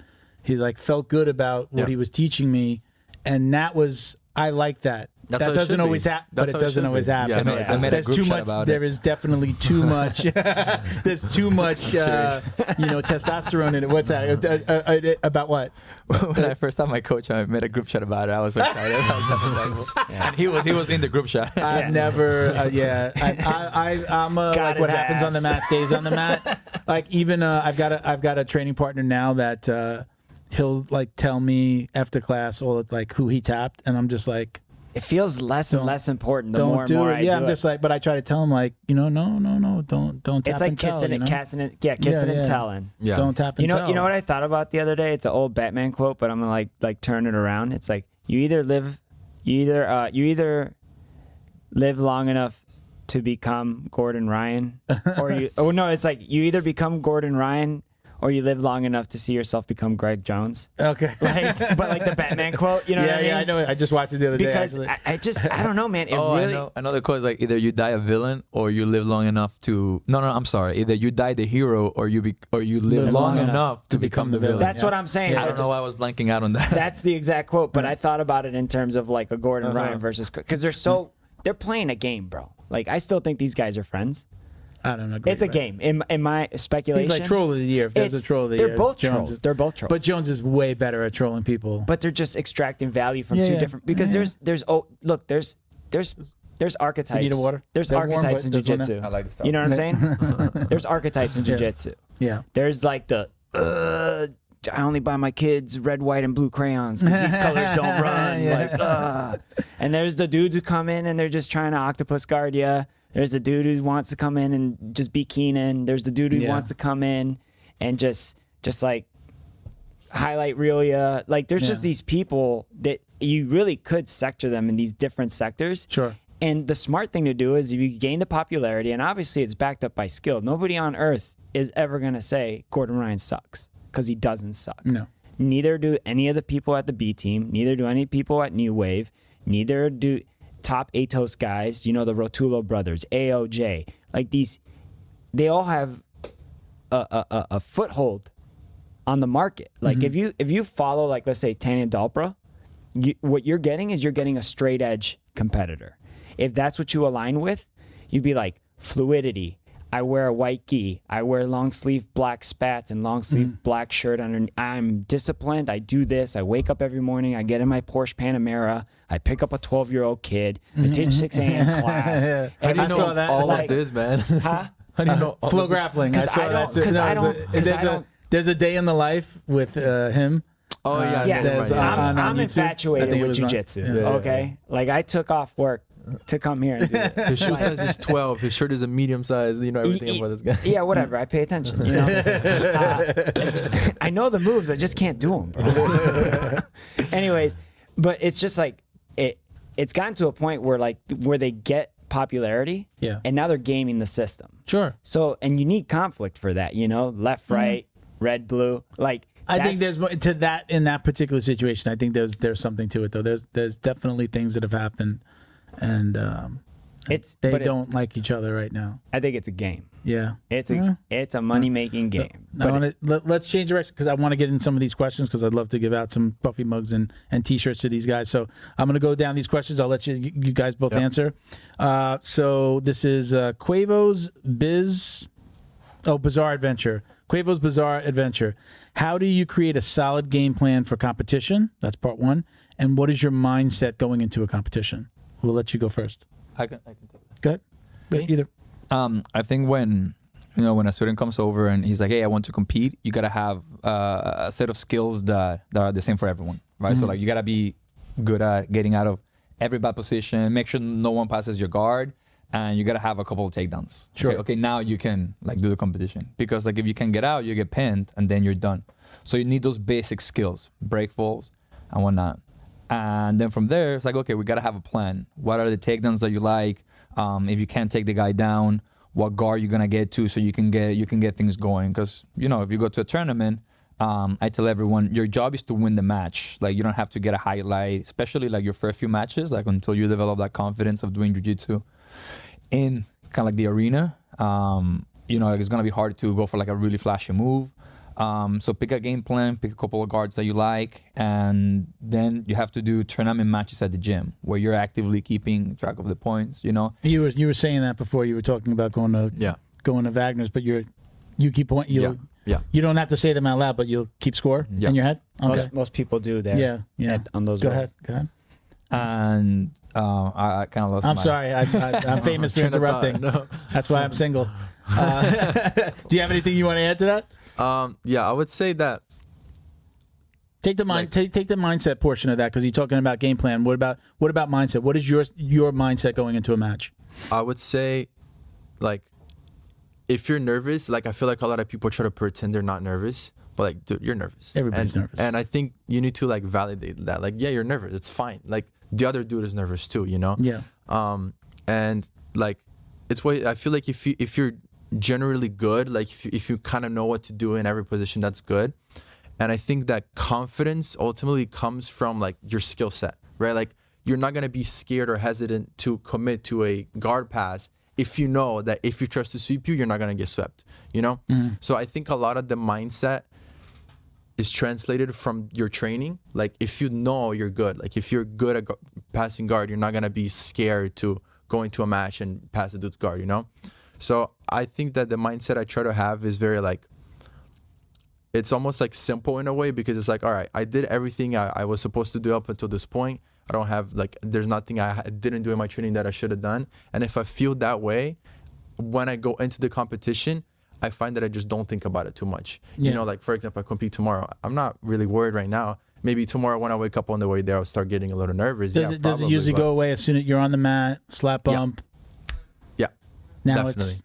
Yeah, I think that you've done all the preparation. I kind of feel like that usually goes away at that moment. Yes, I would say so. I think that if you know that you did your best in preparation, you're not gonna be like having doubts or things. And if you do, that's normal, you know. But like, don't try to like get in your head too much, you know. Sure. Go into it thinking like, okay, like I did everything I was supposed to do. I have no control over what the outcome's gonna be. I don't know if I'm gonna win or lose, and I'm going to make sure that if I do lose, it's because he was better than me. Sure. It's not going to be because like I didn't sleep enough or didn't eat good or anything like that. So I try to make it so that everything that's under my control, I do my best in. And what's not, I try not to think about it too much. And then if I do, which is, you know, it can come naturally, like I can just start having doubts out of nowhere. I'm like, okay, like it's fine. Like I have these doubts, but like I can't control them, so I'm not gonna worry about it. This flows right into the next question, and I'll let Adrian take this one. So this is from Instagram. Blue can do it. What has been your biggest struggle with competing, and how have you overcome it? You kind of discussed it already. You've just kind of laid out how you do it. What about you? Yeah. So what I was gonna say also about the mindset. Like many people, I think I was very scared always of competing because of the outcome. Like, okay, like what's the worst that could happen? You know, I could get injured. Oh my God, my training partners are gonna see me lose. Right? Exactly. I think that's one of the biggest worries. Is like, oh my God, I'm gonna shit the bed. Exactly. Right? So like, if you're going with the mentality that your number one goal is not to get hurt, and your number two goal is not to get highlighted, like you're fine. Because I mean, everyone loses. Gordon Ryan lost a bunch as he was coming up. So if you put that in your head. I was like, okay, losing is okay as long as you don't get hurt and as long as you don't get highlighted, because it sucks to see you getting, you know, like flying armbar or something for like the next 3 months or something on your Instagram reel. So personally, your biggest struggle? That was it? Yeah, okay. That was it, because it was always like, you know, like as a coach, man, like I don't want to go in and compete and I don't want my students to see me lose. Yeah. But like, you know, like I told myself like, hey, it's okay if I lose, you know. You're teaching them something in that moment as well. How you handle it, how you handle the loss is something that they're being taught. Correct. And also have to remember that, you know, like the people that like learn from me, they are not learning from me for my ability to win tournaments and stuff. They're coming and hang out with me because of what I could do for them, like what I can teach them. Sure. You know? And we are in a position like literally like Miguel, you, Mia, and Rico, that right now our livelihood does not depend on competing. So we could go to a tournament, get completely wrecked, and then our life is fine. And none of our friends are gonna be like, "Hey, yeah, dude, you suck because you lost." It's the opposite. It's the opposite. Yeah. It takes a lot of guts to sign up for a tournament, and those people that have done it, it's very intense, very difficult. Okay. And in the future, of course, Enrico wants to go professional, and he has all the tools to do so. So one day, you know, the pressure is greater on him, but he can handle it. You got to work up to it. Yeah. And then and I see this a lot, you know, in my gym and other even in the military.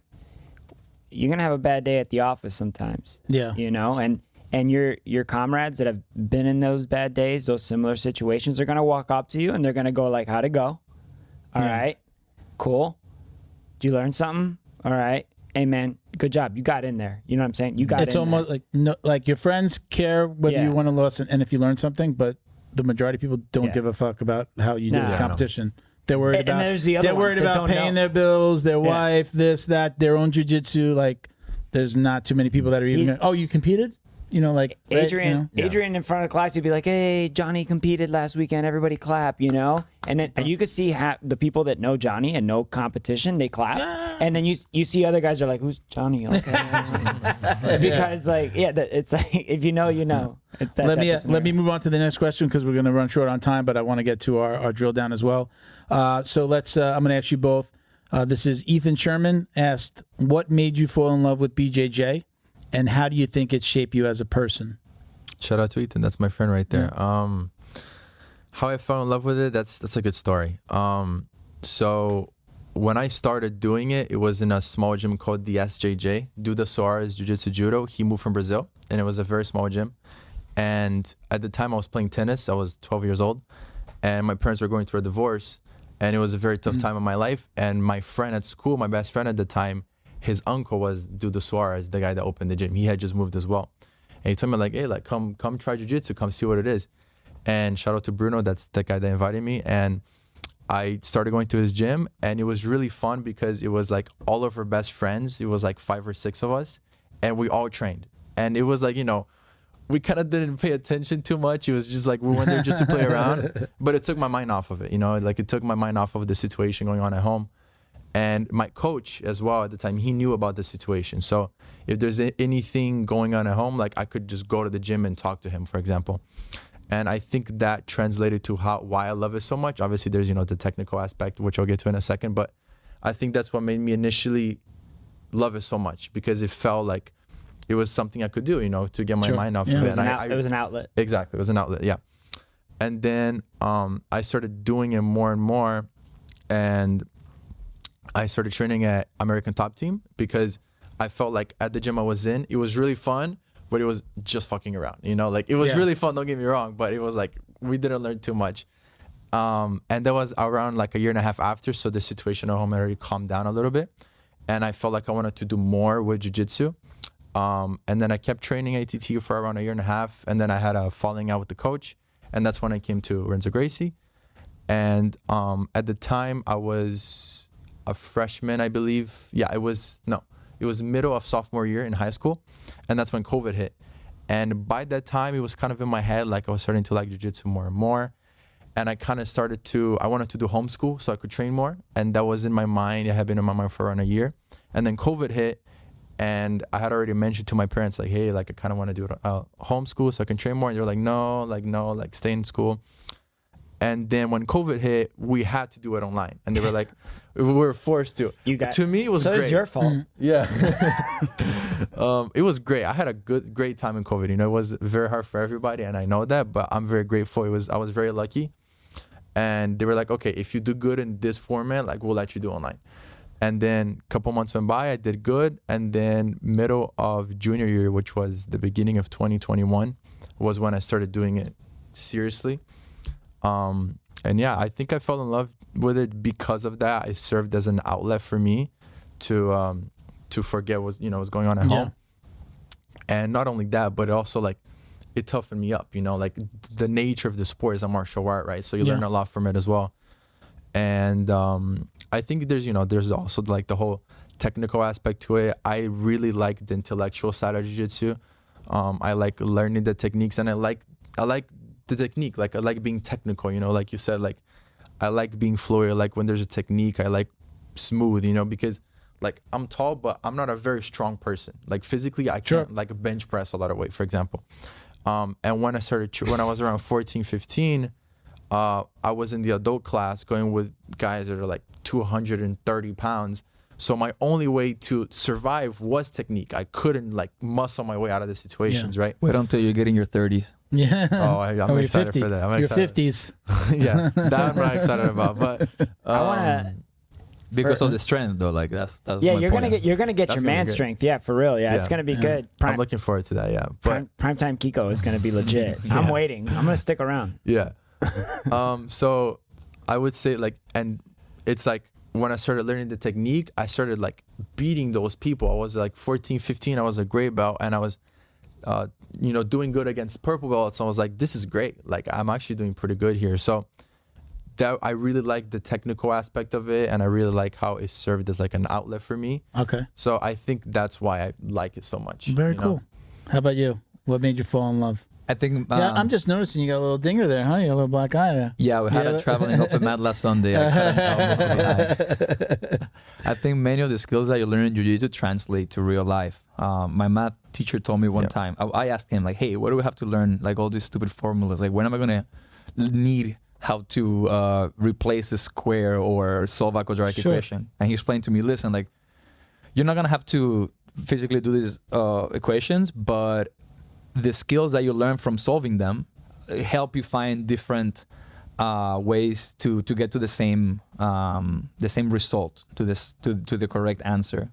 So in jiu-jitsu, like, finding different ways to get to the same technique, to the same submission, to take someone's back, like, it starts to ingrain something in your brain where you're in the real world and you got problems, you start figuring out different solutions to the same problems. Correct. Solving. So the problem solving, that's one of the parts that I like the most about it. When I first started jiu-jitsu, I just found that it was a lot of fun. Even if jiu-jitsu was the worst martial art you could do in terms of total defense, it's so fun. I would still do it just because it's a lot of fun. Also, there's no hitting, so like there's a very low chance of you getting hurt. So that's what made me want to do jiu-jitsu, and then I actually fell in love with it over time. Like at the beginning I was like, hey, yeah, this is fun, and then I got deeper and deeper, and I was like, yeah, this is something that I want to do for the rest of my life. And it's something that you could definitely do for the rest of your life, because like, you couldn't do taekwondo for a really long time. That's the second, like that old quote that's like, every man has two lives, their first life, and then when they realize that they're going to die and it's their only life, and then they start their new life. I feel like in jiu-jitsu you feel the same way. You have your jiu-jitsu life, and then you're like, oh, if I want to do this for the rest of my life, I have to start taking care of myself, eating right, stretching. You have to make sure that you can make inverting. it. Stop inverting. And you start making decisions in your personal life so that you're better at jiu-jitsu. So you could do it for the rest. And my question to Adrian would be like, now you're behind the curtain. Now you're in the grind. You have to come to work. Sometimes I'm sure it feels that way. Are you falling in love with being a coach, with like owning a gym? Like, how's that? Sometimes, let me add, like, sometimes when the passion becomes the job, you lose the passion. Nah, I really like it. Like, I look forward to train every day.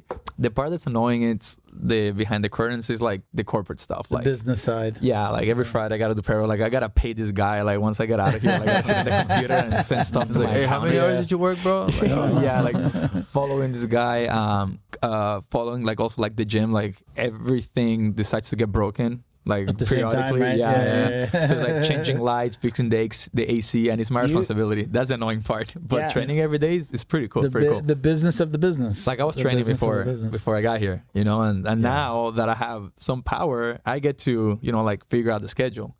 For example, like I've always liked gi. Well, I've always done gi a lot more, but recently, the last few years, I started to fall in love more with no gi. And I think I personally think it's a lot more fun. It's a lot more dynamic. Yeah. I think for self-defense situations, it's also better because of all the wrestling. And whereas the gi is good, you will get more out of no gi. That's my thought. Okay. So I was able to like, hey guys, like, who wants to make this gi class no gi? And then let's do it. And all right, now it's no gi. Done. I didn't raise my hand, but now I like no gi more now. I'm not gonna lie. And also, I've been focusing more on no gi. Now when I do a gi class, it somehow feels easier, like in terms of like problem solving skill, because it's like, oh, I didn't have that lapel there before. I would have to like change my grip or change a post or do something like that. I feel like it makes you even more creative in the gi because you're like, oh, I got handles. Yeah, it gives you more time to figure out your strategy. Not even that, you can move quicker. I think with the handles, is like, it's so much easier to hit a duck under if you could yank on a collar and but that's if you know what you're doing. Yeah. If you're like on the receiving end of that, it sucks. It does, but the no gi, I'm not, dude, I'm the hammer, I'm the nail, like everybody else. But I'm just saying, like, the no gi, I feel like almost like Jean-Jacques Machado says, it's like he has no, like, it made his style better. Yeah. Hey, give me a second. Christian, do we got enough time? Like another 5-10 minutes? Are we in a rush or anything? No? Okay, cool. All right, so we're going to do, let's move on to we're going to do the last group of questions. We call it the drill down. Just a group of questions. I'll let you do I'll let you do it. He's only here to do this. Hold on. So with just our group of questions that we like, that are like the most submitted questions probably. So we just put them into the end of the show and then we ask everybody the same questions. So we call this the The Drill Down. That's our sound effects guy. Okay. He's only here to do that one thing. You can go now, Bo. Thank you for showing up. No way, dude. I love Bo. Okay. So, all right. So we're going to go through these questions, and you can elaborate if you want. We can do them quick. It's up to you guys. So first question, gear preference, gi or no gi? There's nothing better than hugging sweaty men on the floor. So I would say no gi, definitely. No gi, and you just really answered it by saying no gi. So takedown or pull guard? Preference? Both. You gotta know both. Because if you're getting a fight, yeah, you gotta know takedowns, but you're not getting in a fight every day. What's your go-to, though? What's your go-to, like, are you always going back and forth, or is it just takedown. Like, man, I always see We're talking about jiu-jitsu in a vacuum. We're not talking about... No, definitely takedown. Not the advice, like, you personally, how are you doing it? Yeah, what's in your heart? How about you, Enrico? I shamefully pull guard. All right, that's good. That's okay. Music during rolling. Yes or no? Yes, and I rotated. Yeah. It was salsa last week. Okay. Yeah, if it's not whatever he's putting, then it's good. Dude, if you got the dial, so you prefer music during rolling? Yeah. And if you had control of the dial, what would you be playing? Like 90s rap or like something Brazilian. Nice. Yeah. Man, I like Enrico every Some day. spiritual. Dude, I was rolling with him last Friday, and like his song came on, and he got all fucking. So good. And he got all. His song came on. He has the nerve to like a song. No, but he got all motivated. Like this is literally the last roll. Yeah. What's the It song? was that Freebird song, you know, when the solo comes in. What song? Leonard Freebird. Skinner. Oh, Leonard Yeah. Skinner? Oh, wow. Yeah. So The solo comes in. yeah. So it's a long song. Yeah. I got my ass whooped. Oh, you. Yeah. It was I was his song, and you were rolling. Yeah. Oh, I was flying. Yeah. Yeah. I was. Yeah. No, it was cool though. But it's like, yeah, I think the music also just like when you feel your song. I'm singing sometimes. You know, I bleep out some words with the person I'm singing with. I love music, and you know, I had a bunch of guys from my gym on. We did a roundtable like this, and they reminded me back in the day. Felipe used to put on the same songs. The gym motivational. Yeah, like you do gym motivation, so there's like music is on, but then there's like somebody speaking over the top. Yeah. So sometimes it's somebody famous, and maybe like David Goggins, or like Schwarzenegger comes on, and Stallone. Like these famous people come on, and they talk about training, and it's like really intense, and it's like, but I think it raised. If you have that on, it raises your intensity during that roll. That used to pump us up on a Saturday morning. Yeah. Like that was, going back, those are some of my favorite. But I'm 90s hip hop. Yeah. I love when somebody puts on the music, though, and they have a playlist, and then all of a sudden, for some reason, like a love song comes on or something. Yeah. But I love those two. Like I'll start singing that just to fuck around, and especially if you're in the middle of a roll, I think caress. Yeah. Come on, I did baby. that for Valentine's Day. Just let it happen. I put love ballads for Valentine's Day, and I had a horrible feedback. I like them. I love those times. Come back. Yeah. So okay, we'll go on. The next question, Enrico. We'll start with you. What would you be doing if you hadn't found jiu-jitsu? How old are you again? 19. 19. What would you be doing? Probably be in school. Yeah, probably. I mean, I'm school. I'm doing it online, but I would probably just like do like live campus life, like being college and stuff like that. Yeah. Probably. Yeah. Dude, I don't know. I can't think of anything. There's a box under a bridge with your name on it. Like you just be like, dude, you didn't have any like. Were you like passionate about school or anything like that? Or? I wanted to be a physical therapist. Oh, there you go. And then the opportunity, happened that like I took over my academy, but I was going to school for. I was taking all anatomy classes and stuff. Yeah. Okay. That's so funny. Right. You're the other end of the spectrum. You're sending you're sending patients to the physical. Yeah, you're the I break. You wanted to be the I. You could be too. You wanted to repair them. I break, I fix. All right. So, are you guys? Again, both of you. Adrian, we'll let you go first. Are you watching a lot of tape? Like, do you watch flow grappling and the WNOs? Are you like, oh shit, there's a WNO on tonight? Are you that guy? Yeah. Are you watching everything? Yeah, all of them to see like what people at the top are doing. Yeah. Anything that we could incorporate to our games. I would agree. Yeah, I definitely watch it. I'm trying to be more active on social media. Did a breakdown of the Petrogatti and Gordon stuff. fight. Yeah. So yeah, definitely. What do you ever watch like if you know you're going to be up against somebody? Did you know you were going to be up against John Combs before you got to that? Until the same day. The same day. So is there ever a time where you know you might be fighting somebody and you've like looked? Do you watch try to find their stuff? He's had a lot of white line promotion super fights. Okay. So. All right. Cool. Yeah. I definitely try to study them. Like I don't get too obsessed over it, but like okay, like they're a good wrestler. Like I'm not gonna try to wrestle them, or I know they have good leg locks, so I know to avoid my legs getting entangled, stuff like that. That just helps me out. And I knew John Combs had a good guillotine. That's what they told me. So when he was Combs-atine, they named it after the Combs-atine. So I was aware of it, So that's why I think there's value in that. Yeah. All right, good. Yeah, man. Because it's hard to beat their guys at their strength. For example, like our friend Matt that I was talking to you about last tournament that he did. He was going against this dude. He was huge with a huge neck, and he had a shirt that said Ohio Wrestling, and he tried to wrestle. He tried to wrestle this guy. No, he didn't. What do you think is gonna happen? He went in like head him first, blast double. Yeah. He almost got him though. That's almost as bad as when you forget about a wrestling shirt, but whenever you see somebody with the square patch on the back of the gi, and it says like USA, and it's a judo guy. Yeah, and they grab you back here, bro. Yeah, so they get it right. Dude, there's a electromagnet on my butt that goes to the mat. Yeah, exactly. Favorite competitors to watch? Enrique. Enrico. I would say the Rutola brothers. I got a lot of my game from them. The outside passing, the darces. I started doing darces because of them. So the foot stomp. So yes. Okay. Yes. Yeah. Adrian. Giancarlo Bodoni. Bodoni. Who's that? Giancarlo. Okay. Yeah. He won the last. That was. I think we had his girlfriend on. Yeah. Really. We had his girlfriend on before I knew it was his girlfriend, right? Renzo, right? Giancarlo Bodoni? He's a Renzo guy. New Wave, yeah. New Wave, right there at correct, Renzo. correct. What is that? Renzo Austin? Yeah, so Renzo Gracie Austin, ATX? Right? Yeah, they do. They would train a teacher, Renzo Gracie Austin, but I think like all the pros train New Wave together. Yeah, man, I think that guy, well, we're like similar body types, but he can do everything. He has a phenomenal guard, passing, great takedowns. Like I really love his foot sweeps. Yeah. Actually, recently I've been working foot sweeps, and I'm looking at a lot of his footage to see how he's doing it. Yeah, they sync up real nice to Freebird.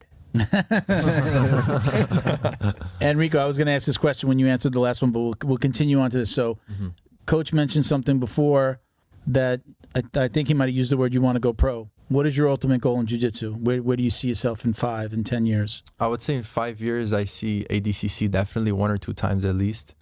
And I want to like win worlds and ADCC and stuff like that. But not only that, but I think that one of the better ways to actually like make a living is to have multiple sources of income, like sponsored or like seminars, and then eventually a school that's probably more long-term, like in 10 years or so. So I definitely want, as a competitor, I want to win everything. Like I want to win ADCC, no gi worlds, or whatever it is. Maybe not gi worlds, but we'll talk about that. But yeah, that's definitely my goal right now, 5 years. And I think that I can definitely make a living if I have multiple sources, like I said, like sponsors, seminars, teaching. What are you going to school for? You said you are taking college classes. Yes. What are you going to school for? I just chose my major. I'm doing physical education, so I can do like physical therapy or something of the sort. Perfect. Something sports related, you know. And Adrian, what's your ultimate goal in this world of jiu-jitsu? I mean, you're a very young gym owner, but where do you see yourself in 5 or 10 years? Man, my goal is to have the most kick-ass academy, training facility in South Florida. So, like, I know a lot of martial art academy owners want to have multiple academies. That's not what I want. I want to have one place, but we got everything in that place. We got multiple mats. We have kickboxing, an area for the kids. We have a gym. Yeah. And also, like the most kick-ass facility. Like a weightlifting gym, you mean? Yeah, exactly. Okay. So you can get all your training there. Bunch of classes, 6:30, noon. So like, doesn't matter what your schedule is. Like, you could always make it to train. Okay. It's kind of like that right now. The ultimate academy. Nah, but like sometimes I know what you mean, but like you're actively doing that. There's a MMA class on Mondays. There's 6:30 a.m. classes almost every single day of the week. 9 a.m. executive classes, like 2 or 3 days out of the week. Executive, We have an executive class, which is, they kind of like started on their own. It's from 8 to 9 on Saturdays. Unofficial? But he allows that. What I'm saying is like he's making the gym. Old man's jiu-jitsu? Yeah, that's what it is. Is it 40 and over? Yeah, 40 and over? That's what it is. And they discuss how the young bucks do like, we gotta figure out Enrico. Yes. We gotta get. I didn't know watch that buggy choke. It's the new world order. They got a projector. They have graphs. Yeah. Dude, guy with a pointer. Hey man, I'm saying it again. He's not the only dangerous guy there, man. Yeah. I mean, he's been talking about you for a little bit. He's just like, you gotta have this guy on. I'm like, 2 years. Still young. Literally since the first day, I was like, nah, this kid's special, man. Appreciate that. All right. Yeah. So we've got the very last question now. Enrico, you talked about like doing social media and stuff like that. So you be careful with the answer to this question because this may come back to haunt you. Yeah. You know, when you get famous, right? No coaching. Yeah. Do you or do you not wash your jiu-jitsu belt? You don't have to say anything without your lawyer. No comment. No comment. Thank you for having me. I plead the fifth. Plead the fifth? Yeah, What about you, I think AJ? that's the first plead the fifth. We're coming back to that. We're going to come back to that. What, do you wash your belt? I think if it stinks, wash it. Yeah. Okay. Yeah. Come back to Enrico. You believe in the juju? You believe in the juju? I think the only reason you wouldn't answer it is because you don't wash your belt, which is fine. It's cool. It's okay to be disgusting. Well, Wagner doesn't wash his belt, and he looks down on you if you do. Oh, Wagner we had Wagner on. He looked at me like I had 4 fucking heads. He's like, what? Like he's right next to me, and he's just looking at me going like, what the fuck is wrong with this guy? He's washing his belt. If you're really good, you shouldn't be sweating in the first place, so you don't need it. I'm just kidding. That's the best answer ever. Best answer ever. We're gonna leave it there. Yeah, that's great. Yeah, leave it there. We're gonna leave it there. That's it. Wait until AC breaks down. Also, guys, we have 2 of our teammates competing tomorrow in Atlanta Open. Both Gian, who we mentioned earlier, and J-Pep. John. J-Pep. So if you guys are watching this, good luck. Bring the gold or don't come back. Thank you to Feito IT and AV, specializing in commercial and residential automation, security cameras, CCTV, POS, and more. Check them out at feitoitav.com or call 305-428-2515 and let them know the dummy sent you. Special thank you to the crew over at Flow and Roll for all their support. Flow and Roll is renowned for their incredible no-gi rash guards, shorts, and leggings. Flow and Roll has quickly become the premier custom apparel provider for academies big and small throughout the United States. Reach out today to discuss your custom order and ask about their incredible pre-order program. You can send an email to flowandroll@gmail.com or visit their Instagram at flow_n_roll and shoot them a direct message. And yes, they can create an awesome custom gi for your academy as well. Visit flowandroll.com to check out their awesome designs, and while you're there, pick up a Jiu-Jitsu Dummy Signature Tee exclusively at flowandroll.com. And remember, you'll get 20% off your purchase of T-shirts, rash guards, or gis with code JJD. So I was going to give you a moment to. So first of all, thank you guys for doing this. I really appreciate you coming on. Miguel's been mentioned you guys a long time ago, and then recently I've been after him to get this set up. So thank you for getting it set up, and thank you guys for coming My pleasure. on. Thank you so much. I'll give you a minute. Do you want anybody you want to shout out? Give them your Instagram. We'll automatically when we introduce you, and at the end we'll put your Instagram handles. But go ahead and tell everybody where they can find you, and if you want to, sponsor shout outs or anything like that. Go ahead. It's your time. You can find me on Instagram. It's Enrico BJJ, Enrico BJJ. And if you guys ever want to learn from me, I teach privates as well. And I'm not currently sponsored. Hopefully, tatami. Maybe one day, one guy can only dream. But get in now. Yeah, and that's it. All right, Adrian, make sure we give him the address, the handle, but also tell them exactly where your gym is. Yeah, so our Instagram page is Renzo Gracie Weston. Our website is RenzoGracieFlorida.com. If you want to check out our schedule and our classes. The address is 1091 Shotgun Road. We are right out at the border of Weston and Sunrise. Okay. The local gym is, there's a U-Fit nearby, so that's a good reference if you live around the area. Yeah, and you could find me at your local Starbucks every Tuesday and Thursday. Mm-hmm. Miguel, remind everybody who the heck you are and give them your handle. It's been a while. I don't even know my handle anymore. It's ingrained in my mind. Isn't it JJD? JJD _ DJJ69. Yeah, because it's all flipped. You know what I'm saying? Even and the 69 is what? It's the dinner for two. You know what I mean? You could find me. I'm starting to get a little bit more active. I've gotten my You took phone. a break for a little bit. I had a horrible phone addiction that I had to take care of. I've had a lot of good things happen in my life lately that have required my attention. That's why I've been away from the podcast. Sure. And I've had to settle into a new role at work. And I really didn't want to sacrifice my time with my family and jiu-jitsu. Because ultimately, I love talking about jiu-jitsu. I could literally do this shit all day. I know it. I love it. I love it. I love it. I love it. But man, do I love going to the gym, training with these guys, talking with these guys, and the environment, the culture. I would highly suggest, get your children into jiu-jitsu, whichever gym. Just know, do a trial, feel out the gym, see what the culture's like, see if you like it. There's red flags out there. They're easy to see. And there's more green flags than there are red flags. Just go out there and go train. All right. So again, everybody, thank you guys. Appreciate you. Hold on. Let's do it on air. Yeah. What do we got? Got some T-shirts for you guys. Hey. All right. Now, the only thing I'm out of is large, but I think if I gave you a large, it'd probably be short on you. I'm hoping that you is an XL too big? That's fine. So all right. So we give you guys. There's XL. There's a medium if you want to. Think your fiance is probably a medium. She can grab one as well. He is not a medium. A small. I'm sorry. Wait. So I should say I only have medium. My apologies. Let me because I don't want to insult anybody. Wow, she's a medium.